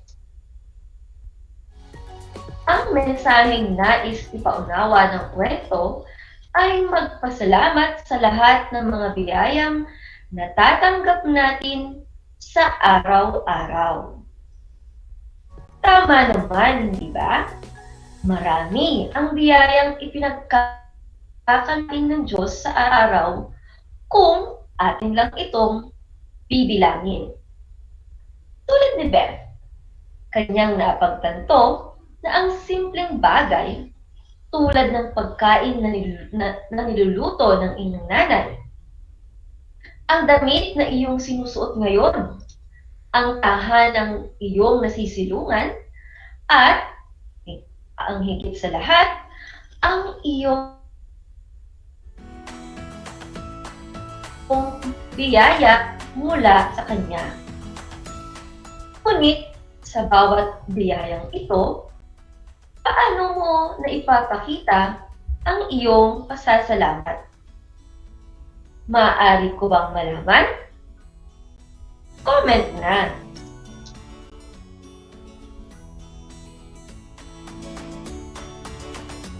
Narito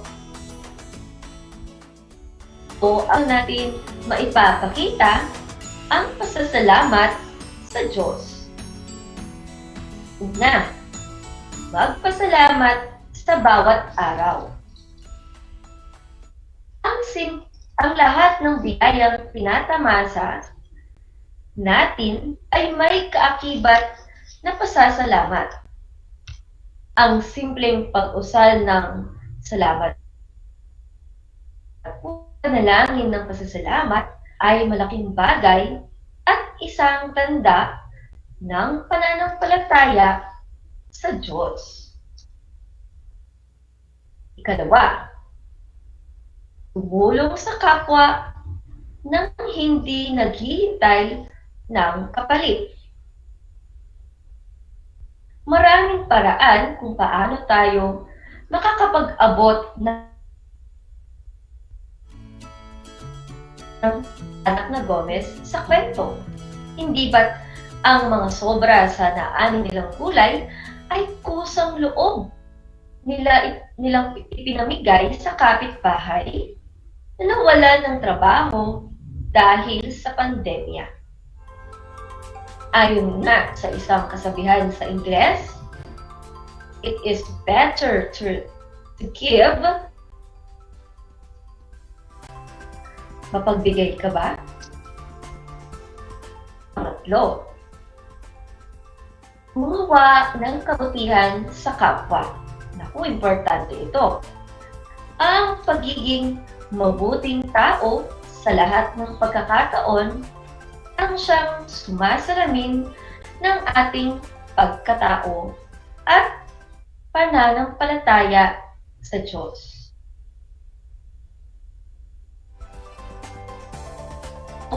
Lahat ng iyong gagawin ay makakabuti rin sa iyong kapwa.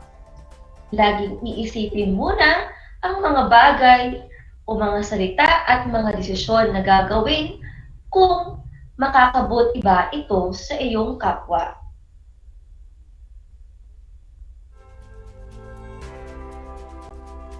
Mahalaga ang marami tayong mga biyayang natatanggap sa Diyos araw-araw. Pwede mo itong bilangin. Kaya marapat lamang na tayo ay magpasalamat sa mga biyayang ito. Maraming paraan kung paano natin maipahayag o maipakita ang ating pasasalamat. Nananalangin ka ba? Pag-abot ng tulong sa kapwa at higit sa lahat, ang pagiging mabuting tao ang mga maaari nating gawin upang maging matibay at mapanatili ang ating pananampalataya. Kaya kids, tandaan ang mga ito ha, at pinakamahalagang tandaan, isa sa buhay ang mga ito. Ayan mga anak, binabati ko kayo sapagkat inyong nabatid ang mga paraan ng pasasalamat sa Diyos. Kaya't oras na upang tasahin at sukatin ang inyo ngayong araw. Ako ay may inihandang pagsusulit. Simple lamang ang inyong gagawin. Isulat ang tama kung ang pangungusap ay naglalarawan ng pasasalamat sa Diyos at mali naman kung hindi. Uulitin ko, isulat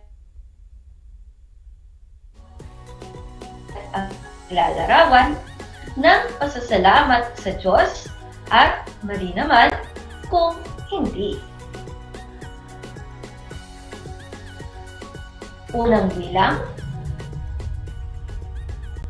sa mga biktima ng bagyo ang mag-anak ni Loida.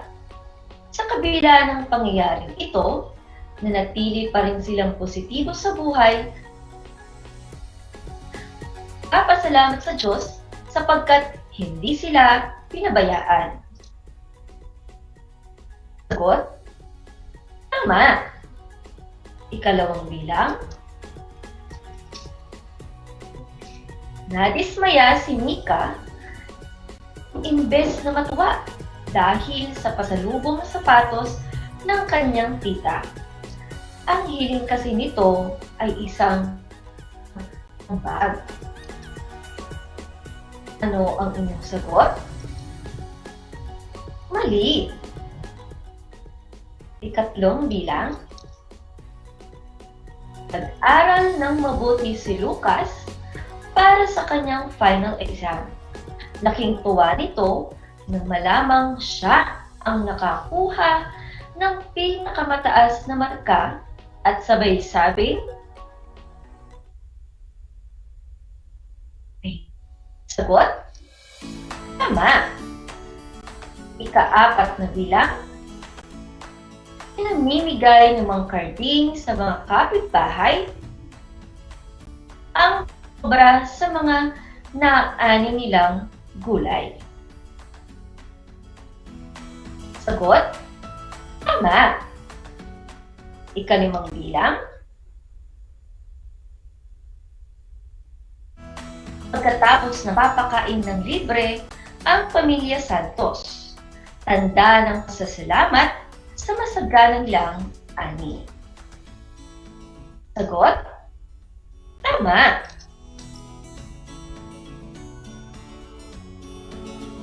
Binabati ko kayong lahat mga anak. Ako ay masayang-masaya sapagkat alam kong nakuha niyong lahat ang sagot. Kayo ay magaling, mahusay, at mabuting tao. Mga anak, ako ay naghanda ng mga gawain at refleksyon sa inyong learning activity sheets. Inaasahan ko ay inyong sasagutan ng buong sigasig at sa abot ng inyong makakaya. Sakali man na kailanganin ninyo ang tapat ng inyong kapamilya at guro. Huwag kayong atubiling sila ay tawag upang kayo ay man ng tama.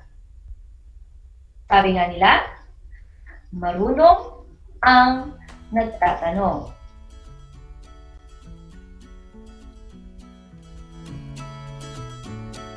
Ko na anumang higit lalo ang mga aral sa buhay na inyong natutuhan sa araw na ito ay isa sa buhay araw-araw. Muli, ako ang inyong guro sa edukasyon sa pagpapakatao sa ika-5 baitang, Ginang Chesley R. Bautista. Piliing maging mabuting tao sa lahat ng panahon at pagkakataon. Ugaliing manood sa RTV Tarlac, Channel 26 at makinig sa inyong talapitan sa 8:28 AM, DZTC, Radyo Pilipino Tarlac, ng Lunes at Miyerkules sa ganap na 10:30 ng umaga hanggang 10:55 para sa ating aralin sa edukasyon sa pagpapakatao. At tuwing Biyernes naman sa ganap na 9:00 hanggang 9:25 ng umaga para sa ating aralin sa Homeroom Guidance Baitang 5. Hanggang sa muli.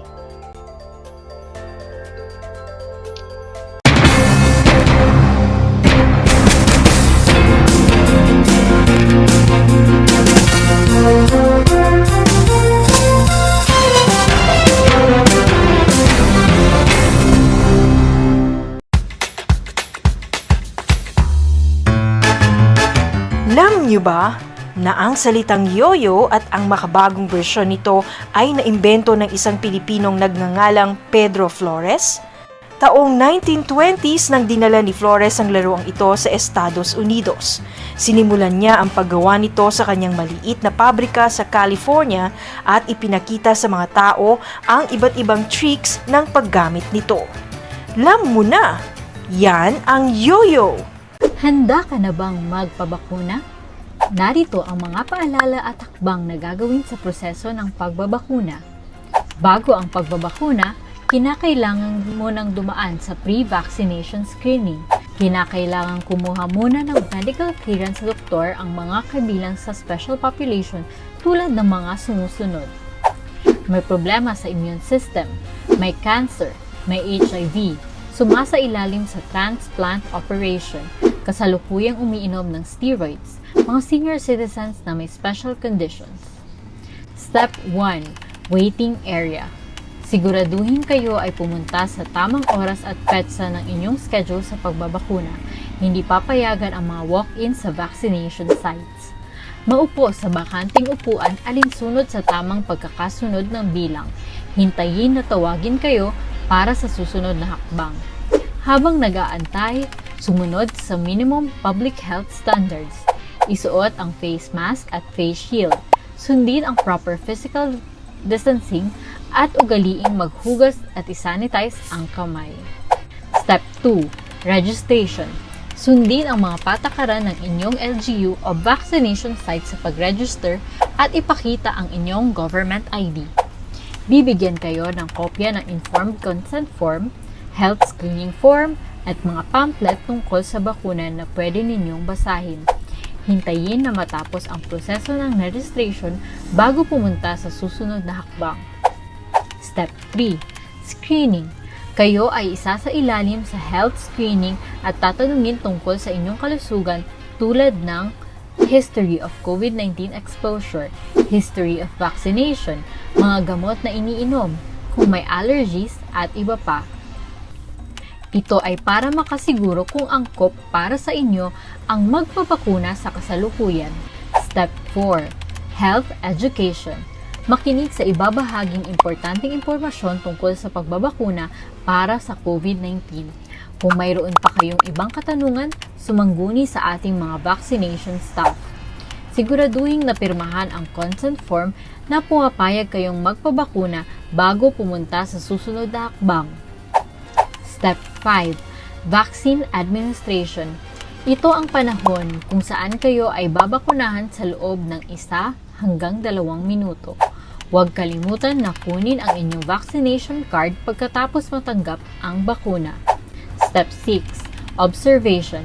Alinsunod sa Department of Health, ang lahat ng magpapabakuna ay kailangang manatili sa pasilidad ng 15 hanggang 30 minuto para obserbahan kung may hindi magandang nararamdaman.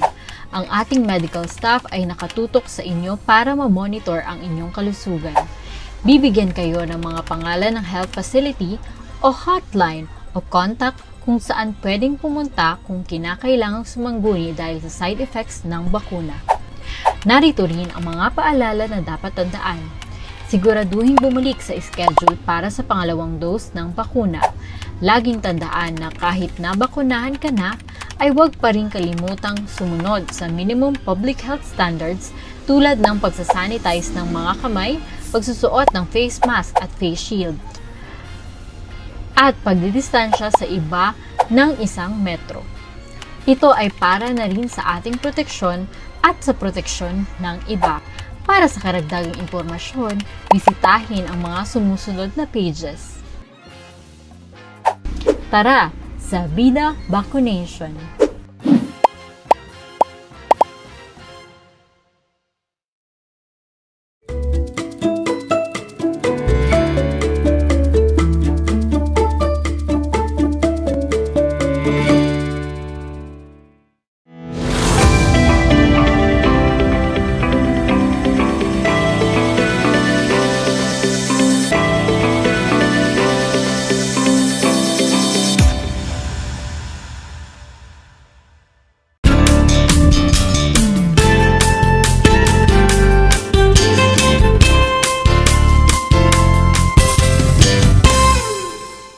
Good morning, everyone. Hello there, dear grade 5 learners. How are you today? I hope you are all doing great. I am Elby Silvestre, your teacher broadcaster for Science Grade 5, taking over for teacher Maureen Ferrer Garcia, the world of exploration, discovery, invention, and technology. This is Science Grade 5. Broadcasting live here at Santa Barbara, Victoria, Tarlac. You're tuning in to Aral TarlakHenyo here on RTV Tarlac, Channel 26, and now on Channel 100 of Converge Cable TV with simulcast broadcast over DZTZ 828 AM, Radyo Pilipino Tarlac. Today is June 23, Wednesday. A day of discovering of new learning. Hang around with me as we discuss another fun and exciting lesson for this morning. To start today's discussion, please have with you your Module 4 in Science 5, Quarter 4. The title is Phases of the Moon. Again, kids, get your modules ready with you. Science 5, Quarter 4, Module 4, Phases of the Moon. Previously, we have discovered the mystery on how the moon changes its appearances, shapes, and positions in the sky. We have learned that anytime half of the moon's surface is lit by the sun. As the moon rotates on its axis, the areas on its surface move into and out of sunlight.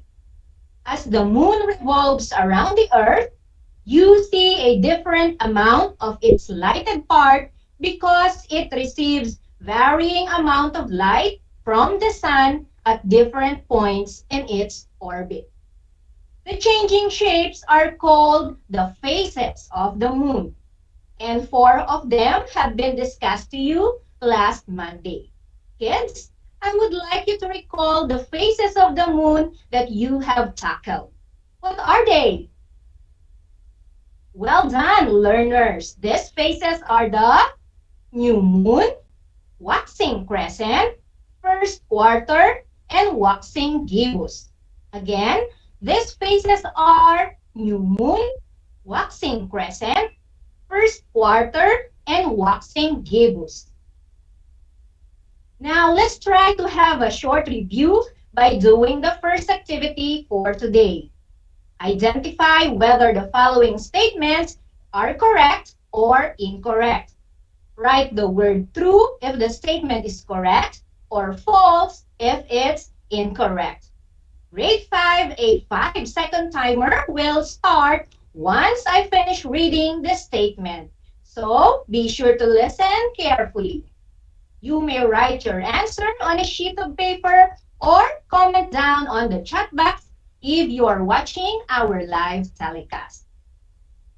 Here is number 1.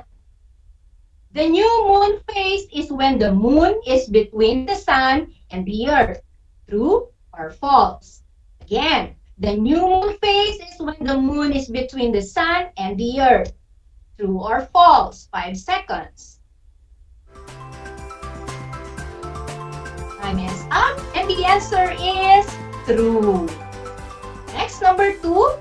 Half of the moon's lighted surface is seen on Earth during first quarter. True or false? Again, half of the moon's lighted surface is seen on Earth during first quarter. True or false? 5 seconds. And the answer is true. Next, number 3. It takes 10 complete revolutions and rotations for the moon in 1 year. True or false? I'll repeat. It takes 10 complete revolutions and rotations for the moon in 1 year. True or false?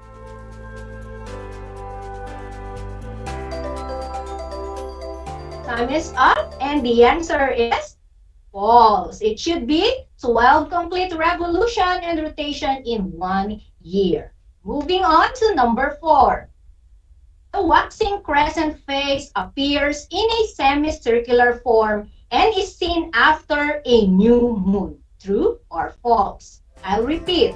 The waxing crescent phase appears in a semicircular form and is seen after a new moon. True or false?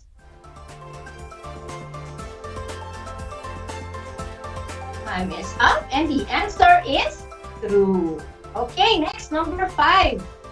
The waxing gibbous phase happens when people on Earth cannot see a moon in the night sky. True or false? Again, the waxing gibbous phase happens when people on Earth cannot see a moon in the night sky. True or false?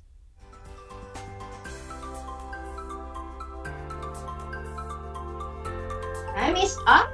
The answer is false. Waxing gibbous phase is when the visible lighted part is more than the first quarter but less than the full moon. That's it, grade 5 learners. Were you able to get all the correct answers?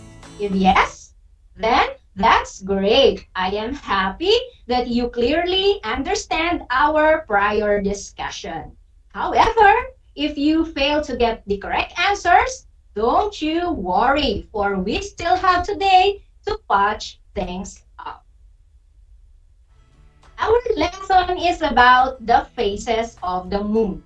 And after this 1-week lesson, you are expected to infer the pattern in the changes in the appearance of the moon. Identify and describe the changes of the moon's light as seen from night to night and draw the different pattern in the changes in the appearances of the moon. Last time, Teacher Maureen had given you an activity. You were tasked to go outside on a clear night and have a direct observation of the moon. What phase of the moon have you observed, kids? Have you noticed grade 5 that the moon for the past 2 nights is more than 50% illuminated? If you have observed this, then you are definitely on the right track. The waxing gibbous phase had started appearing on June 19. The phase may last about 7 days, with the moon becoming more illuminated each day.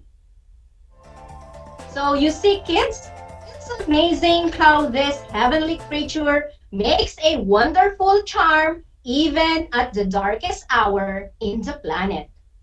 But there's more to discover about the moon. We still have 4 more phases to discover. With that, we have to thank our 2 astronauts, Neil Armstrong and Edwin Buzz Aldrin, for setting foot on the moon on July 21, 1969. They gathered valuable information about the moon's age and possible origin. The rocks they brought back are the 2 most precious pieces of lunar materials we have. And we have to remember that the moon shines by reflecting sunlight from its surface. As the moon orbits the Earth, it appears to have different shapes. These are called phases. Phases as in P-H-A-S-E-S. Phases. The moon's phases are the changing appearances of the moon as seen from the Earth. The phases of the moon determined by the relative positions of Earth, the moon, and also the sun. Since we discussed the first 4 phases of the moon, the new moon, the waxing crescent, first quarter, and waxing gibbous, you already have knowledge on this topic. So let's continue discussing the remaining phases. Open once again your science module on page 8. Again, kids, that's page 8 on your science module. Based on your moon phase chart, what comes next after waxing gibbous? You're right, it's the full moon's phase. From the word itself, full, this phase shows half part of the moon fully lighted. But why does a full moon look full? Remember that half of the moon is always illuminated by the sun. That lighted half is the moon's day side. And in order to appear full to us on Earth, we have to see the entire day side of the moon. That happens only when the moon is opposite of the sun in our sky. So, a full moon looks full because it's opposite to the sun. Again, a full moon phase is when the moon is halfway in its orbit. The half part becomes fully lighted and is reflected to the Earth. You can see the round lighted moon on Earth. This usually occurs after 2 weeks or day 14 from the new moon phase. Remember, learners, full moon occurs when the entire moon's surface facing Earth is lit up. Kids, this phase will be the next one appearing in the night sky, probably on the 25th if the weather will be fine. During the nights of its appearance, we will be seeing a round full moon on the night sky. Let's go back to the chart and see what's next after the full moon. Yes, it's the waning gibbous phase. Can you describe the appearance on this phase? Nice one, kids. After the full moon, The visible lighted part of the moon becomes smaller. At this phase, at around day 17, the moon begins to wane or shrink because the sun begins to shine on the western edge. The visible lighted part becomes smaller, in which it is less than the full moon but more than the last quarter. The word waning means growing smaller. Again, waning gibbous is when the visible lighted part becomes smaller, in which it is less than the full moon but more than the last quarter. Waning means growing smaller. And remember, kids, at this phase, the waning gibbous begins to wane or shrink because the sun begins to shine on the western edge. The visible lighted part becomes smaller, in which it is less than the full moon but more than the last quarter. After the waning gibbous moon, what is the next phase?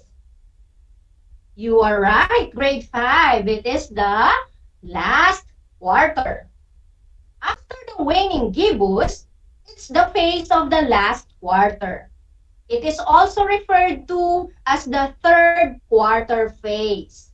Again, last quarter phase is same as the third quarter phase.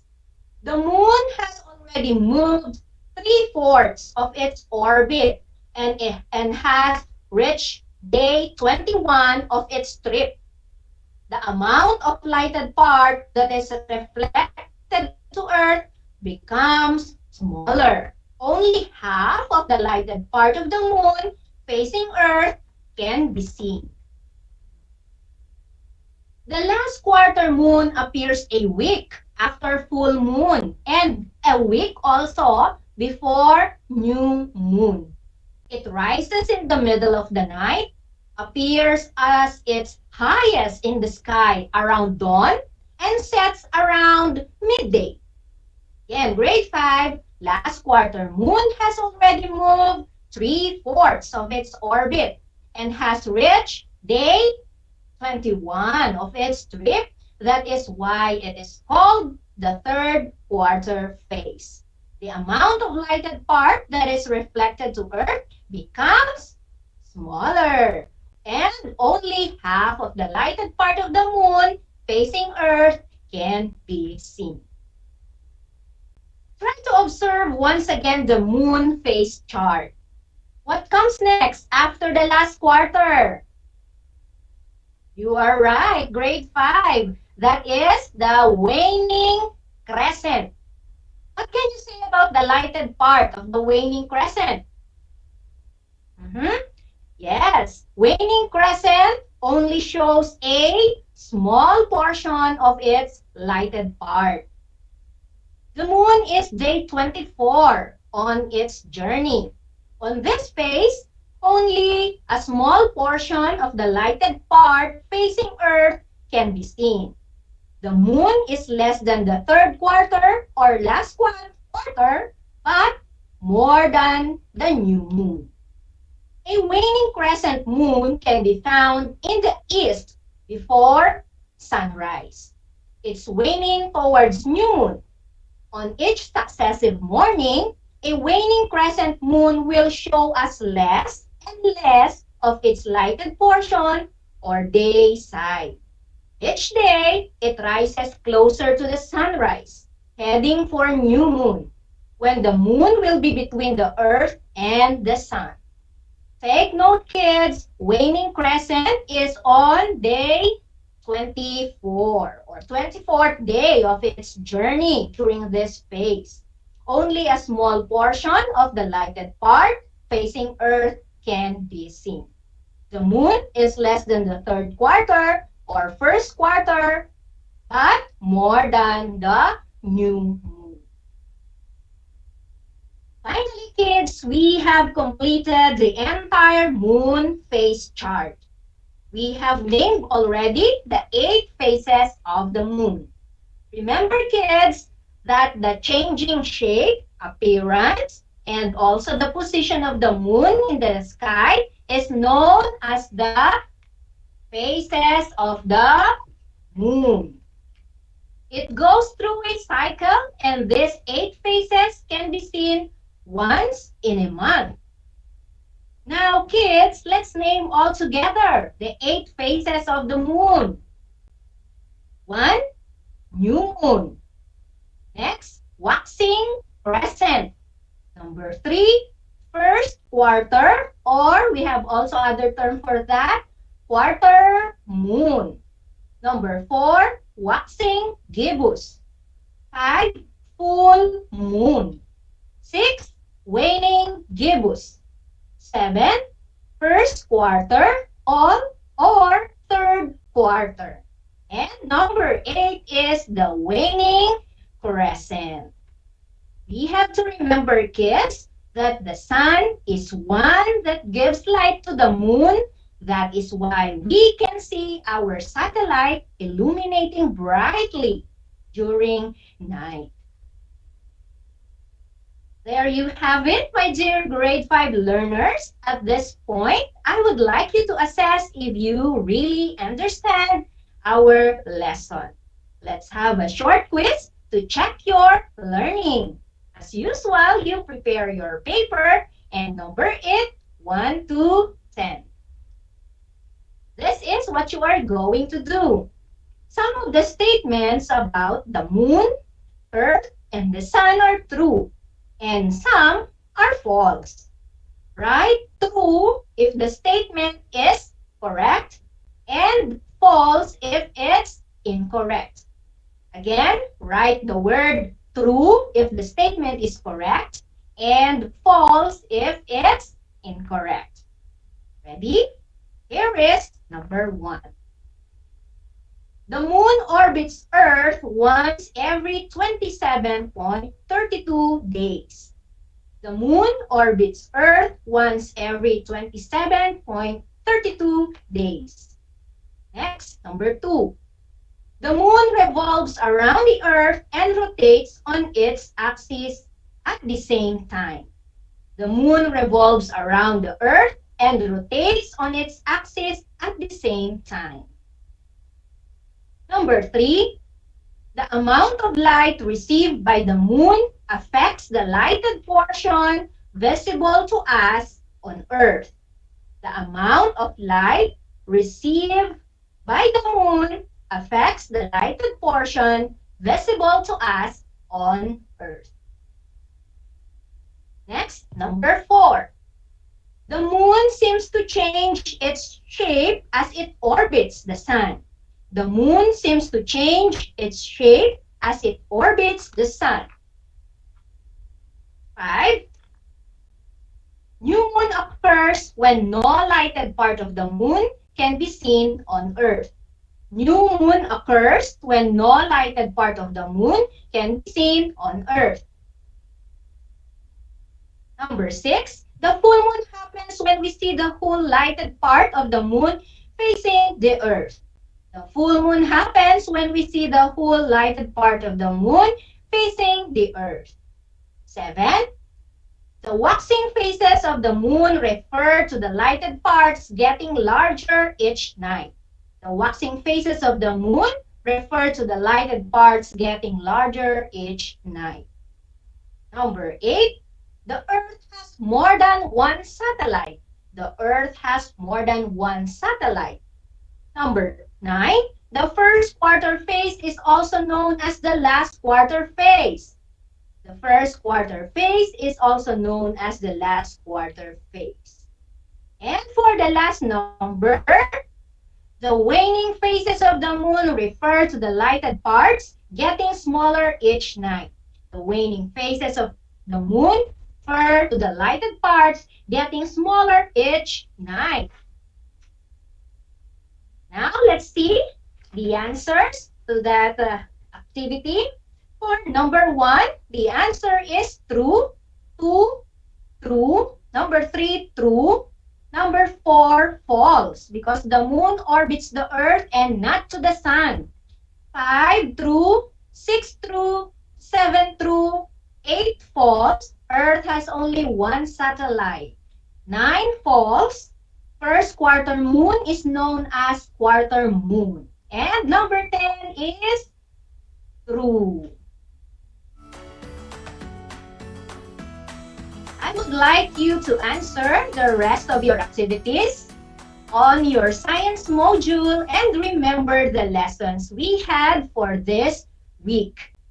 Good job for staying around, just like our moon for keeping us lighted during the night time. You have showed light and hope even during the darkest days of our learning. The pandemic times. You have kept it steady, juggling between life and learning. And because of that, our school year is about to end. Time has been difficult and learning became challenging, but you strive hard to survive with ample learning. And with that, salute to all of you, Batang Tarlac, proud kayo. That's all for today, dear grade 5 learners. I hope you learned a lot today. I am LV Silvestre, taking over for teacher Maureen Ferrer Garcia, your grade 5 science anchor teacher for today. Don't forget to tune in on RTV Tarlac, channel 26, and also on channel 100 of Converge Cable TV for your daily dose of school-home integration in the new normal education. This is a podcast over DZTZ 828 AM Radio Pilipinas, your partner in learning in the new normal education. Until next time, goodbye and God bless us all. Keep safe, everyone.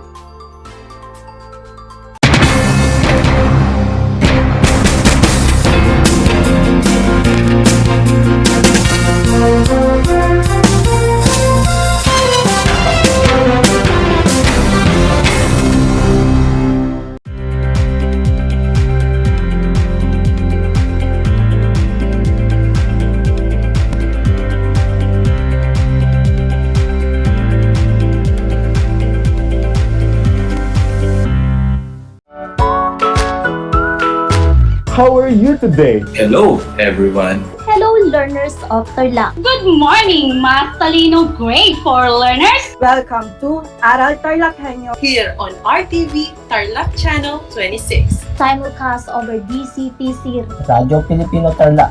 I'm Sir Glenn, your teacher broadcaster. Broadcasting live here at Paniki Tarlac. Remotely here in Concepcion, Tarlac. Live here at Barangay Pedro Elquines, Mayantok, Tarlac. Broadcasting live from Ramos National High School. Your anchor teacher today for grade 9 mathematics. your partner in education this time of pandemic.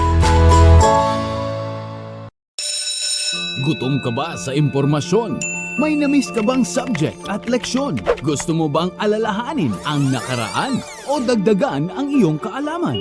Lahat yan alamin natin because the professor is in. Professor on air and online. Kasama si Professor Willie Perez. Isang oras na kaalaman, isang oras na makabuluhan. Professor on air. Mamangha at tumawa sa mga tips at trivia. Sa gabay at tanong, sagot ka rin niya. Professor on air and online. Kasama si Professor Willie Perez. Tuwing Sabado, alas 10 hanggang alas 11 ng umaga. Mapapakinggan sa Radyo Pilipino at mapapanood sa RTV Tarlac Channel 26. Professor on Air.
niyo ba na ang Pilipinas ay mayroong 7,641 islands? Mula sa bilang na 7,107 islands, nadagdagan ito ng 534 na isla noong 2017. Tanging 2,000 lamang sa mga islang ito ang natitirhan.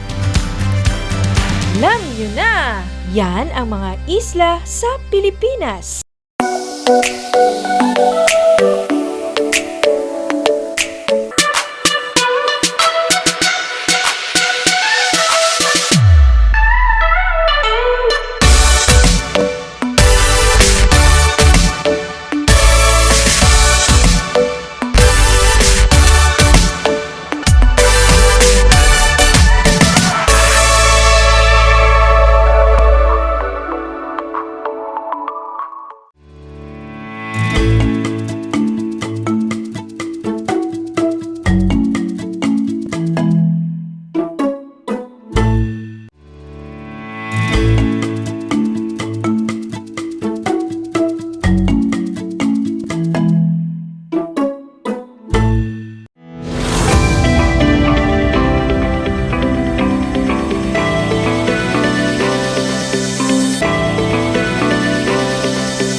Good morning, everyone.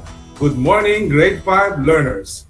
Welcome to Aral TarlakHenyo here on RTV Tarlac, Channel 26, Converge Cable Channel 100, and DZTZ 828 Radio Filipino Tarlac. I am Jose Jasper Ian Paredo Lampa, your teacher broadcaster for Mathematics Grade 5. And I will be with you as we make the most out of our discussions today. Dear learners, come and join me as we unravel the learning in today's episode. Okay then, prepare your notebooks, be in a comfortable place, and of course, your 21st century Mathletes 5. And also, don't forget to bring a bottle of water beside you to be hydrated. Let's begin.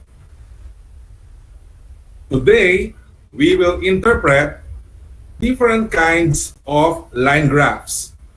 But before that, let's have a quick review of your previous lesson with Ma'am Marife by answering the following questions. Number 1.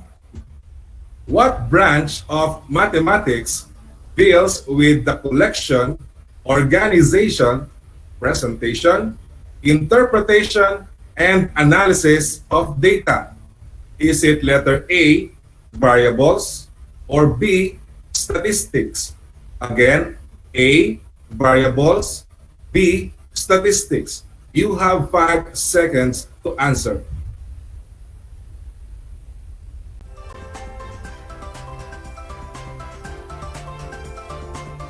All right, those who chose letter B, congratulations, you are right. Statistics deals with the collection, organization, presentation, interpretation, and analysis of data. While variables, on the other hand, are characteristics or properties of people, objects, places, of things in statistics that are represented by data. Let's have number 2. What do you call the horizontal line in a line graph? Is it A, x-axis, or B, y-axis? Again, A, x-axis, or B, y-axis. You have 5 seconds to answer.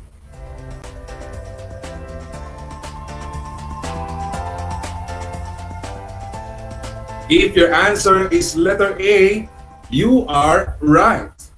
The horizontal axis is called the x-axis.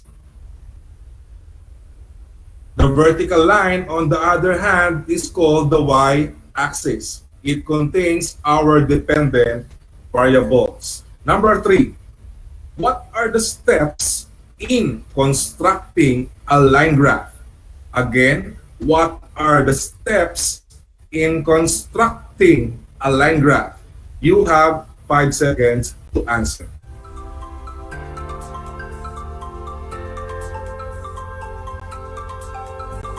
All right, very good.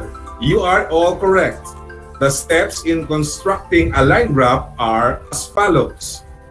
First, draw the lines for the x-axis and the y-axis. Second, label the axis with the data from the table. Third, plot the points that corresponds to each variable in the table. And then, connect the points with line segments. And lastly, name the graph with a title. Now, let us construct a line graph for the given table. The table shows MJ's daily savings for a week. For Monday, she was able to save 20 pesos. 10 pesos on Tuesday, 15 pesos on Wednesday, 25 pesos on Thursday, and 20 pesos on Friday.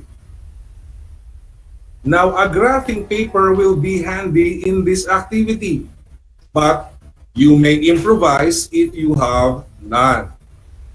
Now, following the steps, the first thing to do is to draw the lines for the x and y axis respectively.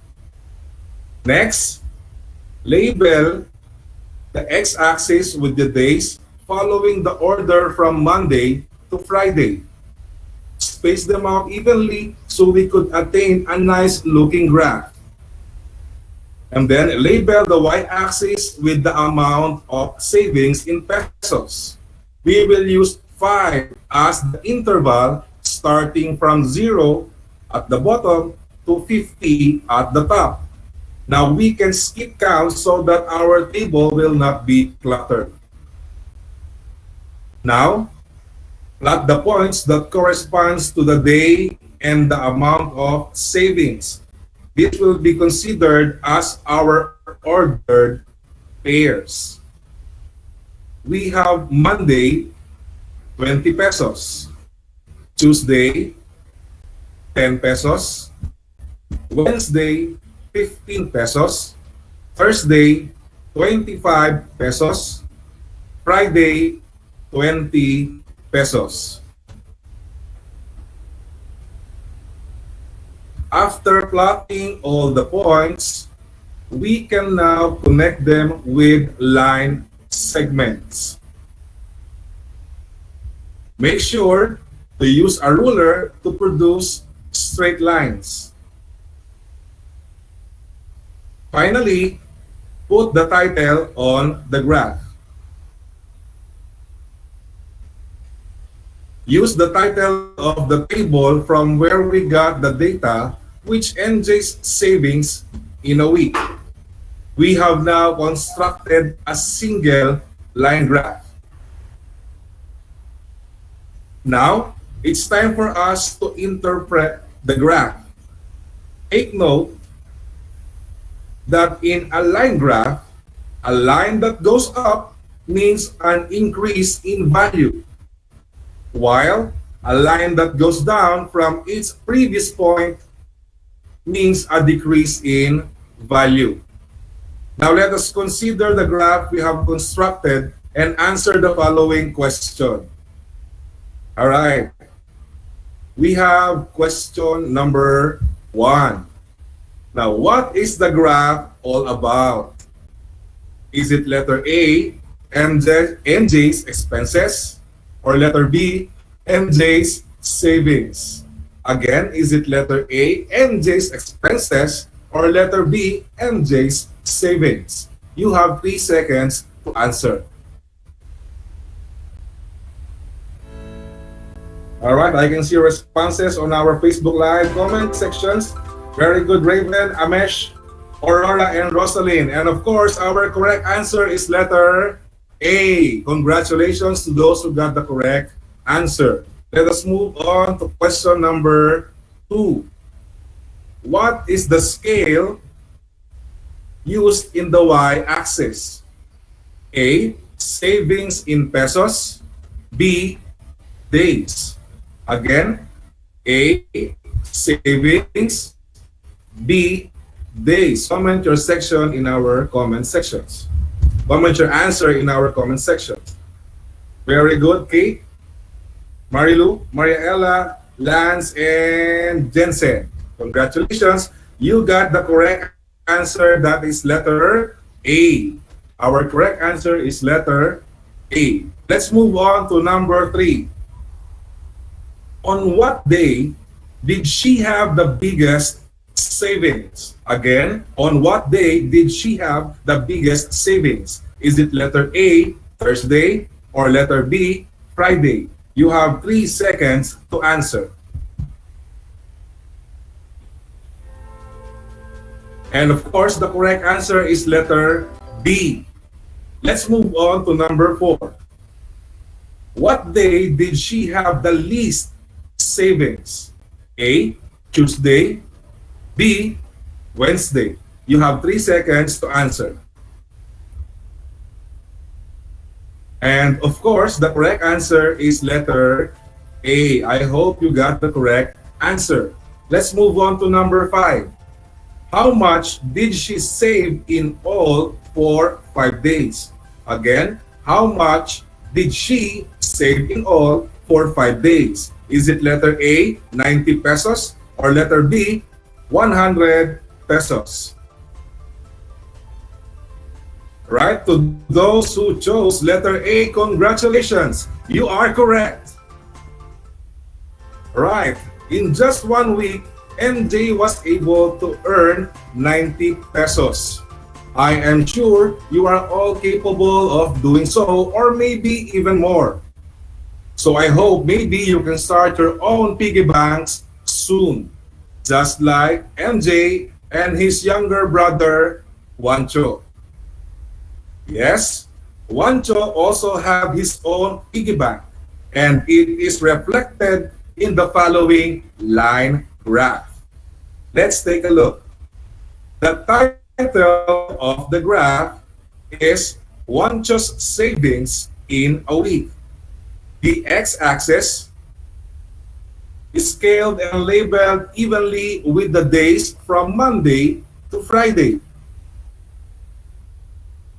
The y-axis, on the other hand, is scaled evenly and labeled with the amount of savings in pesos. The graph shows that Juancho was able to save 15 pesos for Monday, 35 pesos on Tuesday, 10 pesos for Wednesday, 5 pesos for Thursday, and another 10 pesos for Friday. Now, we will analyze the graph by answering the following questions. If you are watching live on Facebook, you can comment your answers in the comment sections. And to those who are tuned in on RTV Tarlac, Channel 26, Converge Cable Channel 100, or DZTZ 828 kHz, you may write your responses on your notebooks. Are you ready? Let's begin with question number 1. Based on the graph, on what day was he able to save the biggest amount? Again, on what day was he able to save the biggest amount? Yes, very good.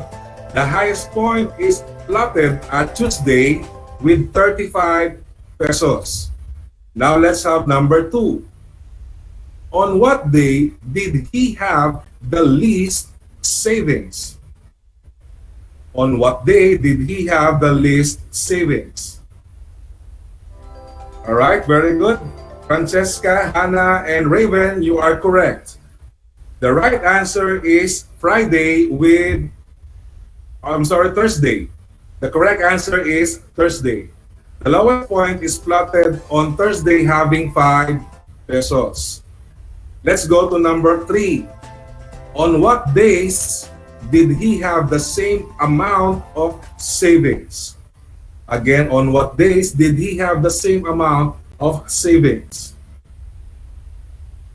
Alright, from the comment section, Isa, Jenny, and Maui, you got the correct answers. And that is Wednesday and Friday with 10 pesos. Congratulations to those who got the right answers, and to those who are not, redeem yourselves with pride in the next questions. Number 4. How much was he able to save in 1 week? Again, how much was he able to save in 1 week? Yes, Rayandi, Lance, and Hannah, you are correct. He was able to save 75 pesos in 1 week. Now, as you have noticed, MJ's and Juancho's graphs have the same theme. Now, can we present their data in one graph? Yes, of course. Here is how. First, draw the lines for the X and Y axis. Use the data from the table to label the axis. Take note that we shall have a table that contains both the data from MJ's and Juancho's savings respectively. Now we will proceed in plotting the points, starting with the first person, which is MJ. For Monday, she had 20 pesos, 10 pesos on Tuesday, 15 pesos on Wednesday, 25 pesos on Thursday, and 20 pesos on Friday. Now, it is better if we connect the points with the line segments before plotting the points for Juancho. There must be a legend as to which line segment belongs to MJ and Juancho for proper identification. In this sense, it is advisable to use different colors of line segments for each individual. For MJ, we will use a red colored line. If you do not have colored pens beside you, you can use thick lines for MJ or thin lines for Juancho. Now, we can go and plot the points for Juancho's data. Based on the table, Juancho was able to save 15 pesos on Monday, 35 pesos on Tuesday, 10 pesos on Wednesday, 10 pesos on Wednesday, 5 pesos on Thursday, and 10 pesos again on Friday. We can now connect the points using blue colored line or thin lines for Juancho. Make sure to use a ruler to make each line as straight as possible. Then finally, name the graph with a title. We can use the title on our table, which is MJ's and Juancho's saving in a week. How are you doing, grade 5 learners? I hope you're all getting along well. It is now time for us to interpret the newly constructed line graph. Once again, questions will be posted, and I am positive that you are eager to get the perfect score. Are you ready? Let's begin with the first question. On which day or days did Juancho have greater savings than MJ? Your 5 seconds starts now.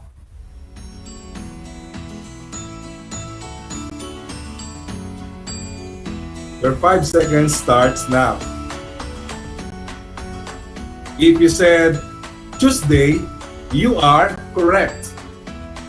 On Tuesday, Juancho was able to save 35 pesos while MJ only had 10 pesos. Question number 2. On which days did MJ have greater amount of savings than Juancho? You have 5 seconds to answer.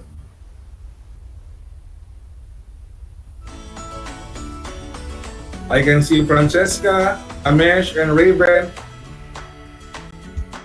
answering our question. Congratulations, you are correct. The correct answer is Mondays, Wednesday, Thursday, and Friday. Question number 3. What is the difference of their savings on Thursday? You have 5 seconds to answer.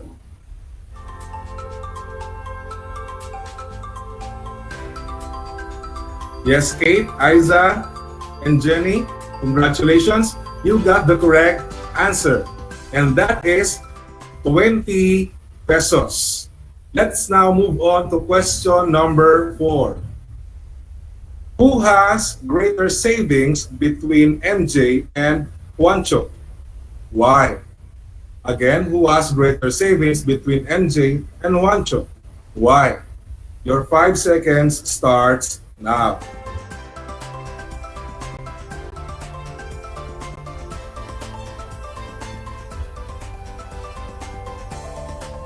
All right.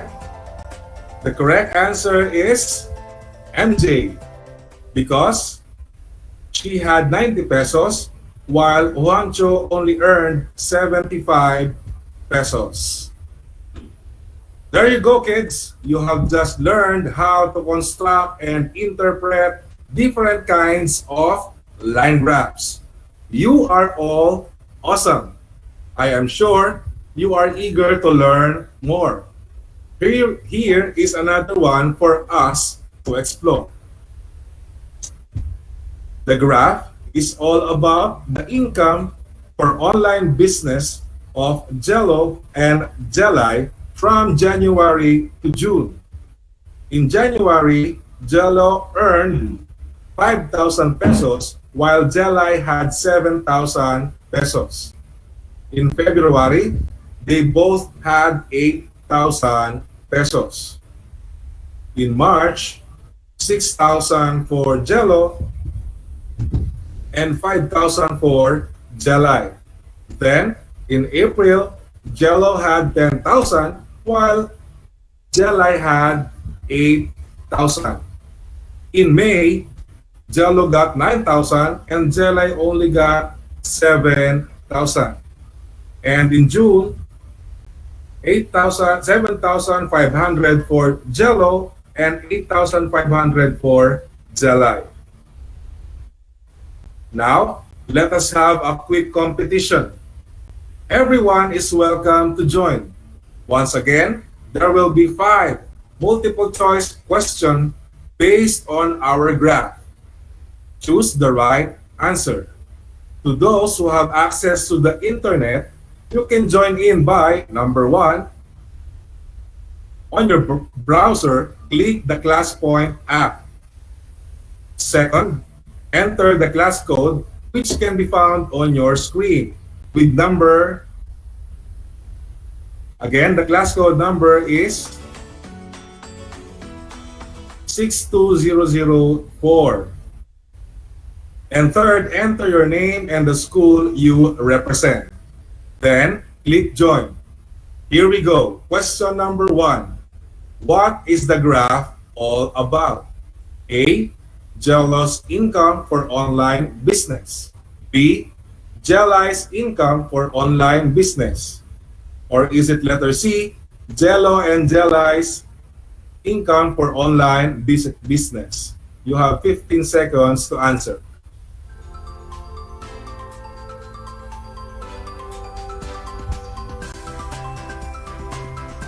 Time's up.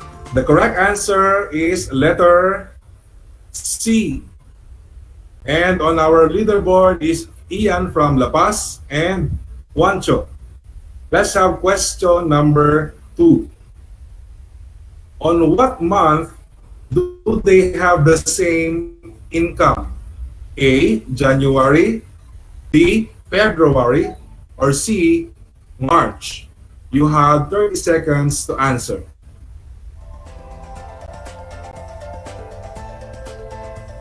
Again, A. January, B. February, or C. March? You have 30 seconds to answer. Time's up. The correct answer is letter B, February. Maui, Jensen, and Lance is on our leaderboard. Let's move on to question number 3. In what month was the lowest income recorded? Again, in what month was the lowest income recorded? Is it letter A, January, B, February, or C, March? Again, letter A, January, B, February, or letter C, March?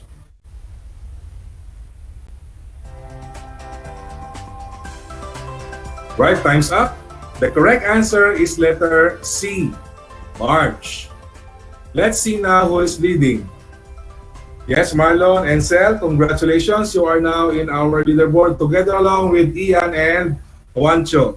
To those who would like to join, you can join in by answering the next questions. Let's have question number 4. In what month did Jelly earn more than Jello? In what month did Jelly earn more than Jello? A, January, B, April, C, January and June. Again, A, January, B, April, C, January and June. And of course, the correct answer is letter C, January and June. Down to our last question, number 5. Who among Jello and Jelly had the greater income? Is it letter A, Jello, B, Jelly, or C, none? And of course, the correct answer is letter A, Jello. After all the questions, the highest pointer is Maui, Ian, and Juancho. Congratulations to those who almost won. Don't lose hope. There is always another chance waiting for you. With that, let us have a recap. In a line graph, a line that goes up means an increase in value, while a line that goes down indicates a decrease in value. Life is like a line graph. There are highs and there are lows. What defines you as a winner is not by being merely on top, but on how you rise every time you fall. Thank you so much, grade 5 learners, for joining me in today's episode. Cheer up, gather yourself, and do the activities on page 343 to 344 of your 21st Century Matrix 5. Dear parents and guardians, please give assistance to your learners. Your assistance makes a big difference. Once again, I am Jose Jasper Ian B. Lampa, saying madali ang matuto basta't matyagas sa mathematics. Goodbye, God bless, and stay safe.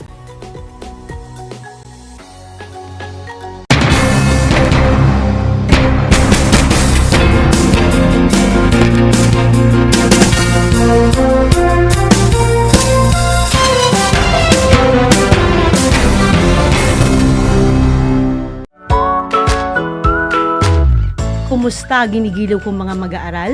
Muling sumasa inyo ang Aral TarlakHenyo Mula sa RTV Tarlac Channel 26 at DZTC. 828 Radyo Pilipino. Ako ang inyong guro, Ginoong Orlando Santos Alejo Jr. sa sining pang-industriya ng ika-4 na baitang Sasamahan at gagabayan ka Gamit ang makabagong paraan ng komunikasyon.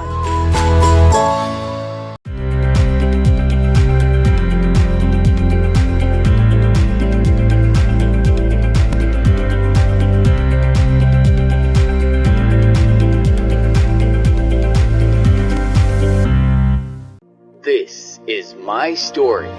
Ano ang kwento ng buhay mo? Malungkot? Masaya? May kababalaghan? O puno ng aksyon?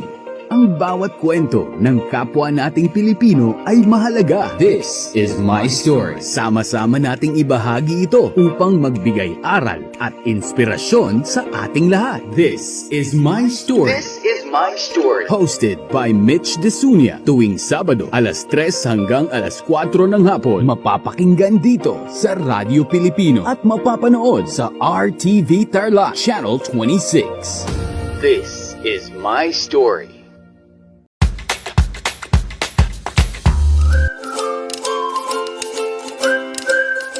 Alam niyo ba na ang jeep ay ang pinakasikat na uri ng transportasyon sa Pilipinas?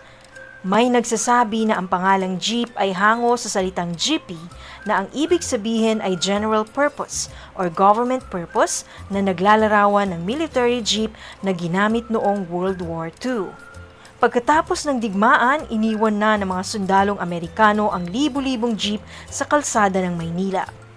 Ang matibay at makulay na jeepney nga raw ay truly mestizo dahil sa half local at half foreign na katangian nito. Alam nyo na, yan ang jeepney!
Tayo pong lahat ay manalangin.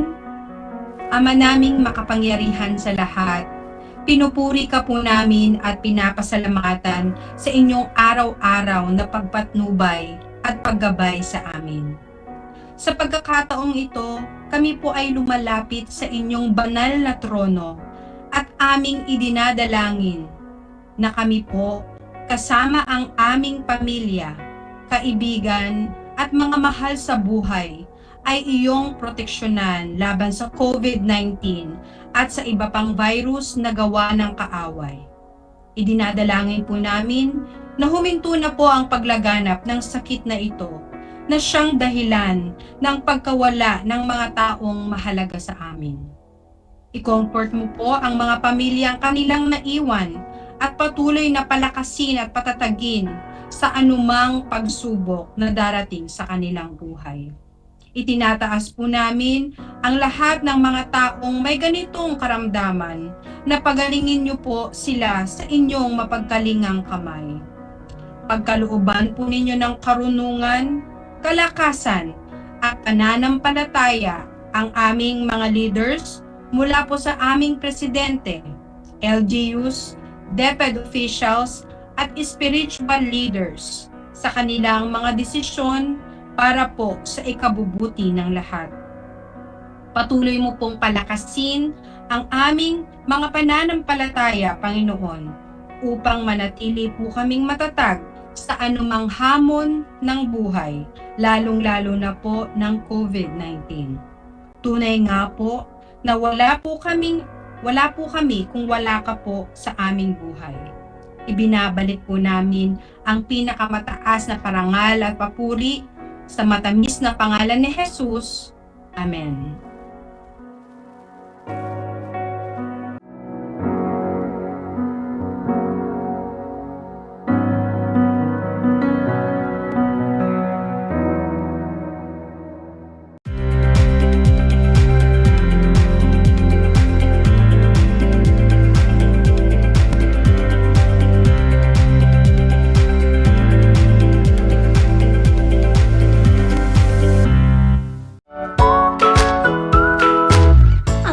pagbati at paghanga sa inyong patuloy na pag-aaral. Welcome sa ating Aral TarlakHenyo sa RTV Tarlac, Channel 26 at sa DZTC Radyo Pilipino Tarlac. Narito na ang paaralang walang sawang naglilingkod mula dito sa Villa Aldipay, mula dito sa bayan ng San Manuel, mula sa bayan ng San Clemente, mula sa Santa Ignacio, mula sa bayan ng Victoria, mula sa lungsod ng Tarlac. Teacher Jury Andres Madriaga, ang inyong teacher broadcaster para sa ika-4 na baitang ng PE.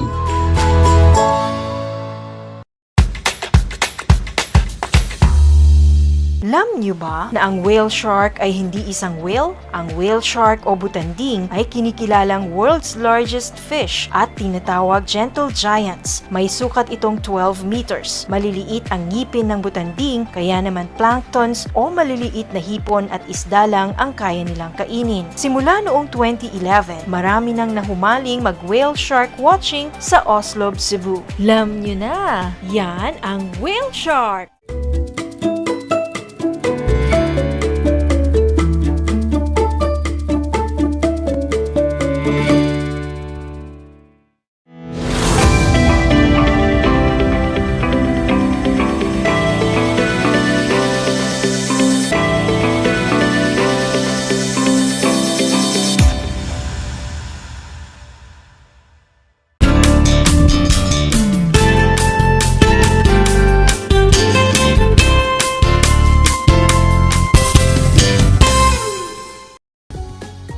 Magandang araw! Suma sa inyo ang Aral TarlakHenyo mula sa RTV Tarlac, Channel 26 at sa bayang naririnig sa DZTZ 828 Radyo Pilipino Tarlac. Napapanood din po tayo sa FB Live ng RTV Tarlac, Channel 26. Nagagalak kaming makayong muli sa isa na namang makabuluhang talakayan na tiyak na maghahatid sa inyo ng saya at kaalaman. Ako si Binibining Mercy Lindonia L. Tañez, ang inyong teacher broadcaster sumasahing papawid mula sa Victoria, Tarlac para sa Pilipino ng ika-5 baitang.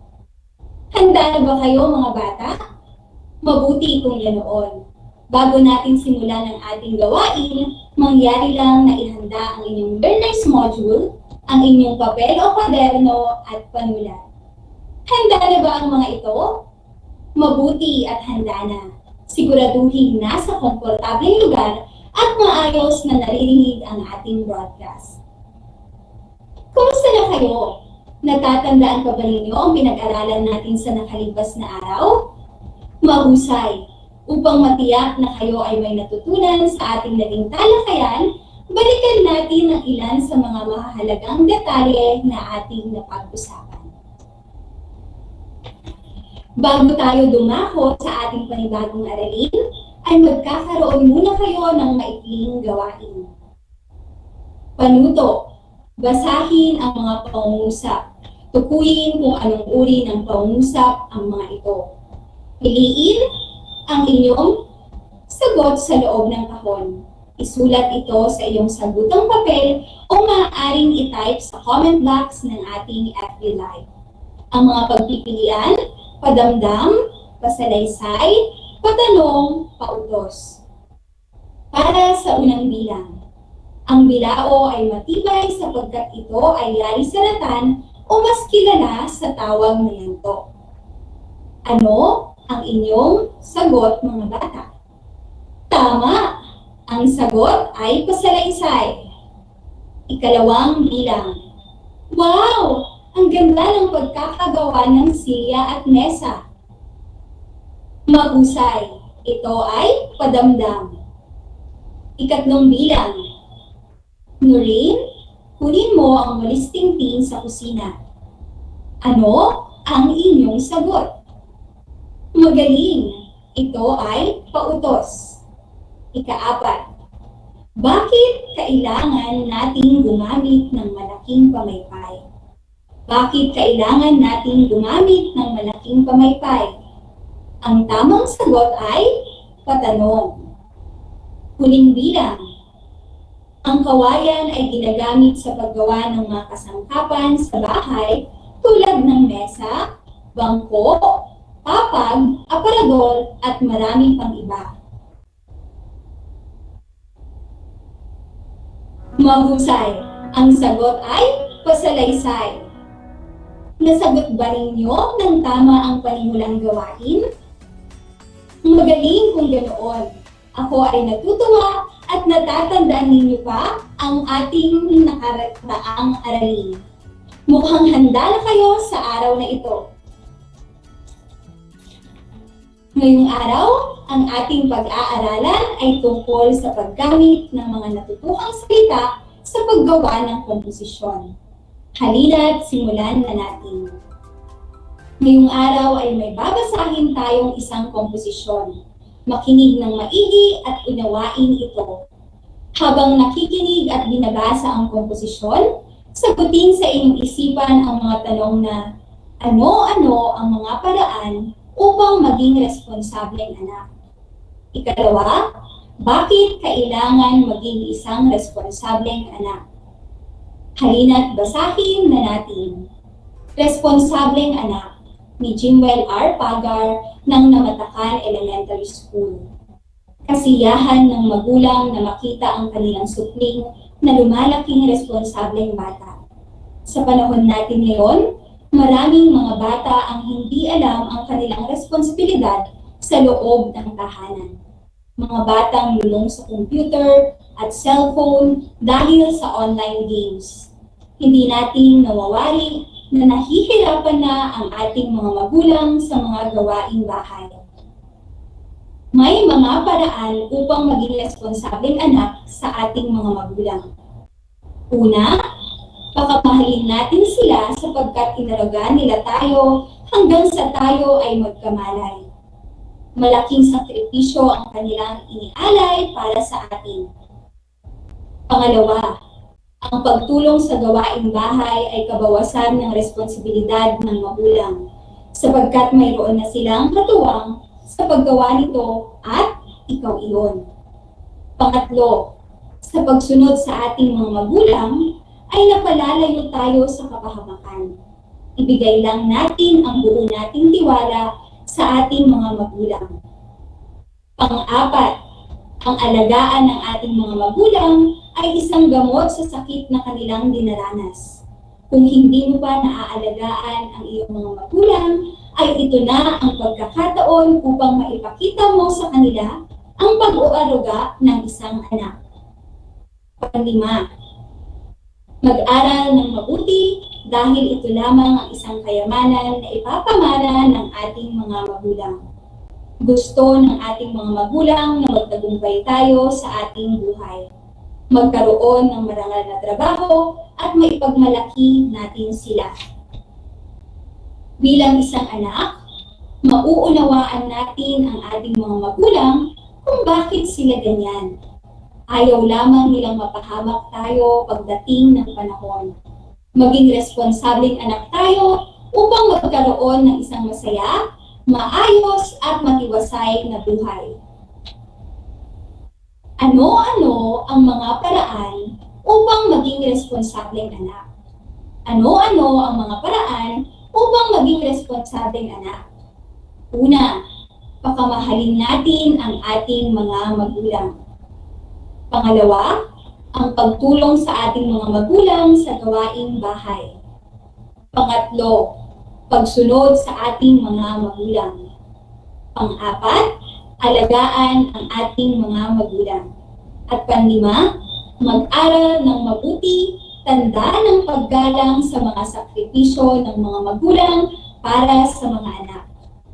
Iyan ang ilan lamang sa mga paraan kung paano maging responsableng anak.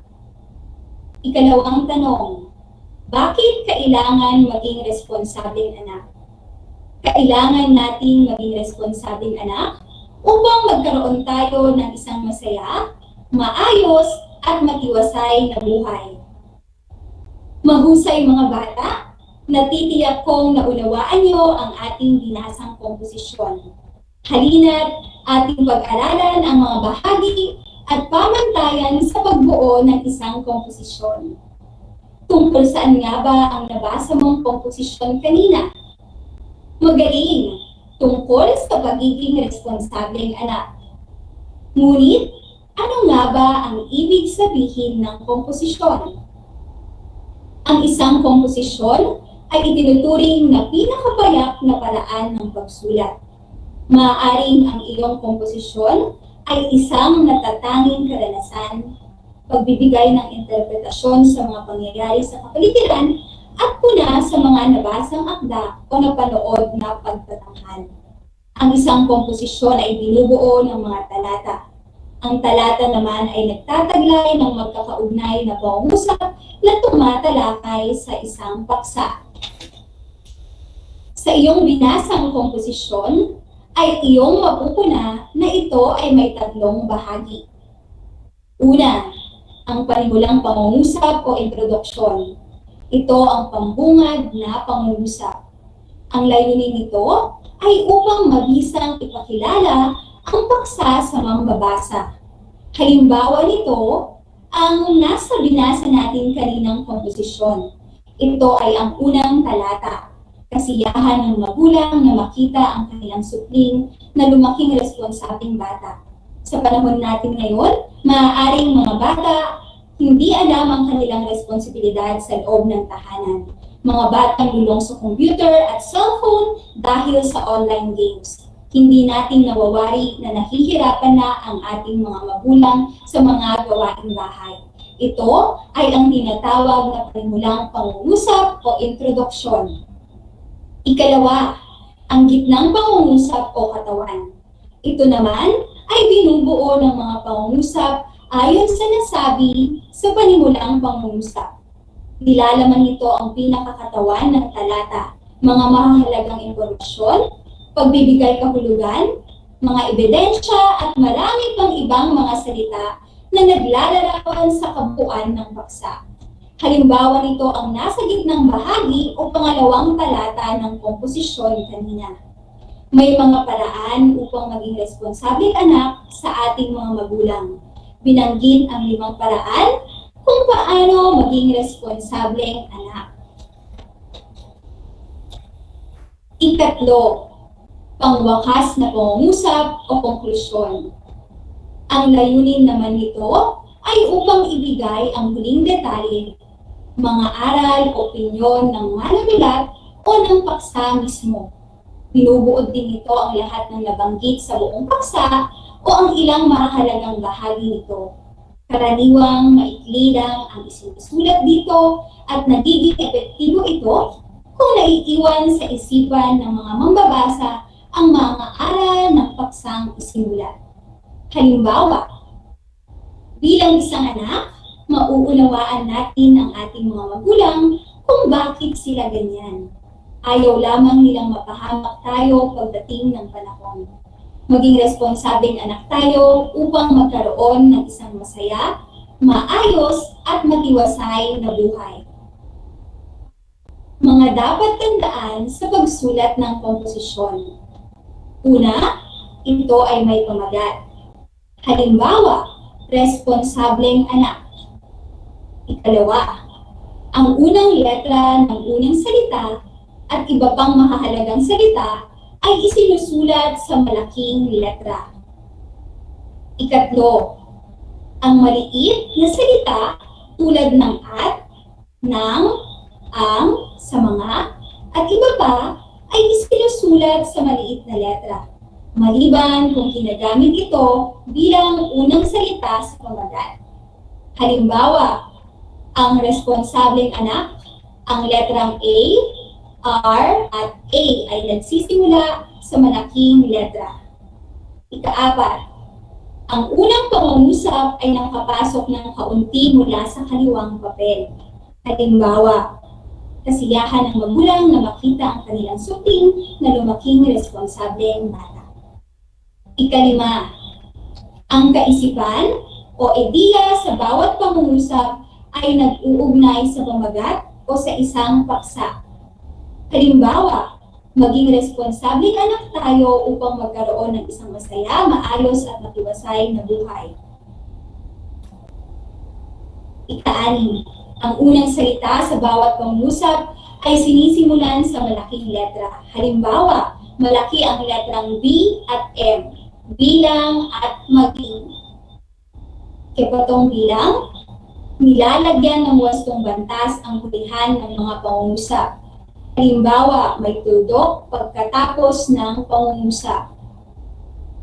Ito ay paraan upang maging responsabeng anak sa ating mga magulang, may tuldok sa hulihan.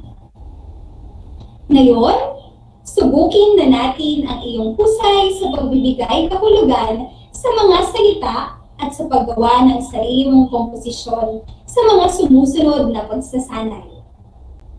Basahin at unawain ang komposisyon sa pahina 7 ng inyong module. Handa na ba? Simulan na natin. Karanasan ni Jimwell R. Pagar ng Namatakan Elementary School. May tuturing na isa sa pinakamaganda kong karanasan ay ang pagpunta sa Namatakan San Narciso, Zambales, sapagkat dito matatagpuan ang malaparaisong lugar ng paper tree. Ang lugar kung saan maraming dayuhan ang nais makarating dito.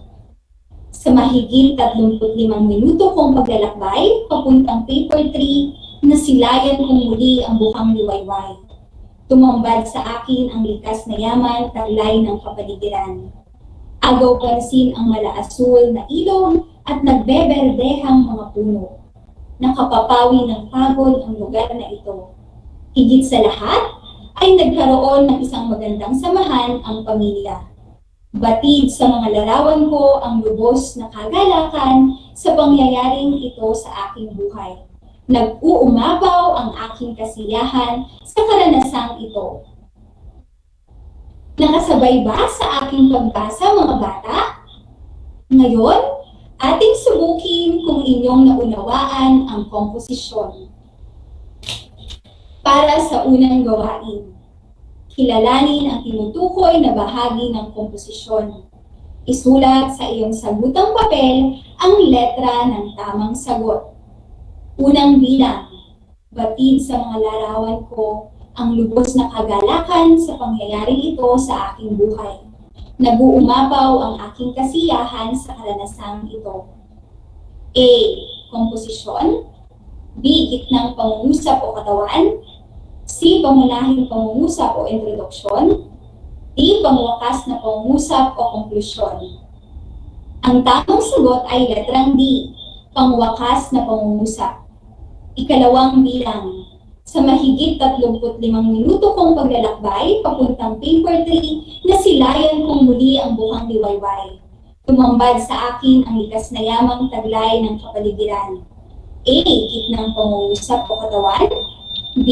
Pagsulat ng isang sariling komposisyon. C. Pangunahing pangungusap o introduksyon. D. Pangwakas na pangungusap o konklusyon. Ano kaya ang sagot? Tama! Letrang A. Gitnang pangungusap o katawan. Ikatlong bilang. May tuturing na isa sa mga pinakamaganda kong karanasan ay ang pagpunta sa Namatakan, San Narciso, Zambales, sapagkat dito matatagpuan ang malaparaisong lugar ng paper tree. Sa letrang A, gitnang pangungusap o katawan. B. Pagsulat ng isang sariling pangungusap. C. Pangwakas na pangungusap o konklusyon. D. Pangunahing pangungusap o introduksyon. Ang sagot ay letrang D. Pangunahing pangungusap o introduksyon. Ika-4. Nakapapawi ng pagod ang lugar na ito. Higit sa lahat ay nagkaroon ng isang magandang samahan ang pamilya. A. Paksa. B. Gitnang pangungusap o katawan. C. Pangwakas na pangungusap o konklusyon. D. Pangunahing pangungusap o introduksyon. Ito ay letrang B. Gitnang pangungusap o katawan. Huling bilang. Agaw pansin ang malaasul na ilog at nagbeberdehang mga puno. A. Talata. B. Pangungusap. C. Gitnang pangungusap o katawan. D. Pangunahing pangungusap o introduksyon. Ang tamang sagot ay letrang C. Gitnang pangungusap o katawan. Nakasunod ba mga bata? Ilan ang inyong nakuhang puntos? Magaling! Binabati ko kayo dahil nakakuha kayo ng perfectong score. Sa pagkakataong ito, ay aking susubukan kung talagang naintindihan nyo ang ating aralin. Panuto, basahin at unawain ang bawat pangungusap. Tukuyin ang kahulugan ng mga sumusunod na nasalungguhitang salita ayon sa gamit nito sa pangungusap. Isulat ang letra ng tamang sagot sa iyong sagutang papel. Una, maituturing na isa sa mga pinakamaganda kong karanasan ay ang pagpunta sa namatakan sa San Narciso, Zambales. Karanasan: A. Alaala, B. Makuha, C. Pagpunta, D. Gustong maabot. Ano ang kahulugan ng karanasan? Mahusay. Ang sagot ay letrang A. Alaala. Ikalawa, maraming dayuhan ang nais makarating dito. Dayuhan: A. Bata, B. Bayan, C. Dayo, D. Pumunta. Ang tamang sagot ay letrang C. Dayo. Ikatlong bilang, nais kong marating ang paper 3. A. Ayaw, B. Gusto, C. Makamit, D. Mithiin. Ang kahulugan ng nais ay gusto, letrang B. Ikaapat, nasilayan kong muli ang ganda ng paligid. Nasilayan: A. Gusto, B. Natuwa, C. Masaya, D. Nakita. A. Kalungkutan, B. Kasiyahan, C. Malambing, D. Takot. Sa huling bilang, ang sagot ay letrang B. Kasiyahan. Masaya ako dahil naiintindihan niyo ang ating aralin. Kaya naman, huwag nating sayangin ang pagkakataon na mapalawak pa ang inyong kaalaman sa pamamagitan ng ating ikatlong gawain. Panuto, basahin at unawain ang talata. Iayos ang mga talata ayon sa wastong pagkakabuo o pagkasunod-sunod ng mga bahagi ng isang komposisyon.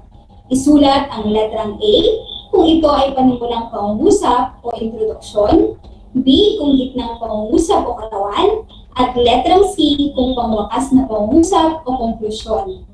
Gawin ito sa iyong sagutang papel. Mithiin ni Jimwell R. Pagar.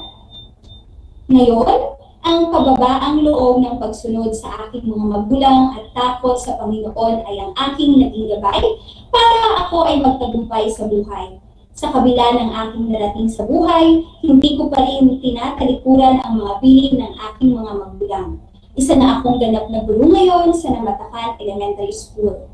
Sa bawat araw ay hatid ko ang isang inspirasyon na kung saan hindi dapat tayo sumuko sa mga pagsubok. Bagkos, gawin natin itong inspirasyon.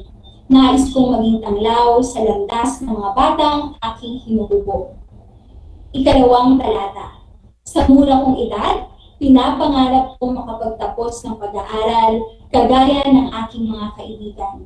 Lagi kong sambit sa aking bibig na makapagtapos lamang ako ng pag-aaral ay tutulungan ko ang aking mga magulang at mga nangangailangan.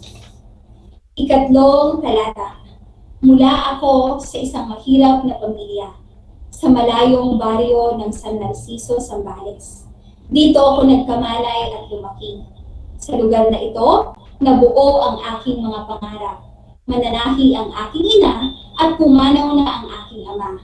Kahit anumang trahedya ang aming maranasan, ang lahat ng ito para sa akin ay pawang paraan ng poong may kapal upang kami ay patatagin. Lahat ng aking dinanas ay itinuring ko ang inspirasyon upang makapagtapos ng pag-aaral. Alamin na natin ang kasagutan.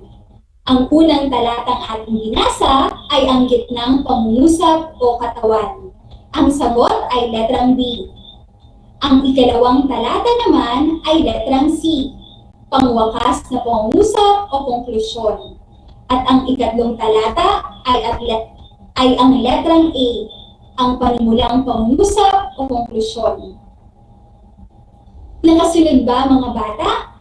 Magaling! Ilan ang inyong nakuhang puntos? Napakahusay nun talaga. Binabati ko kayo.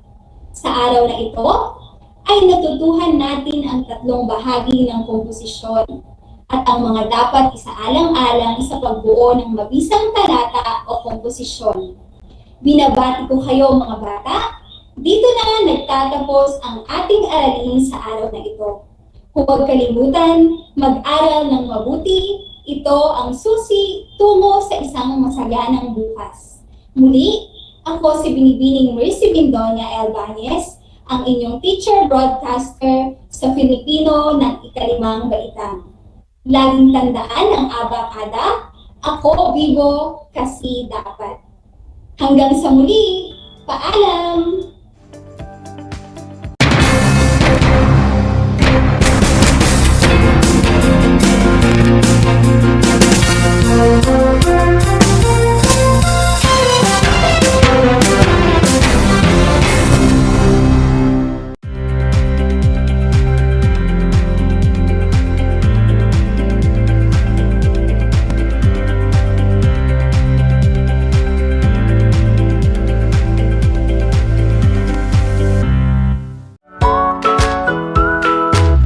Kumusta,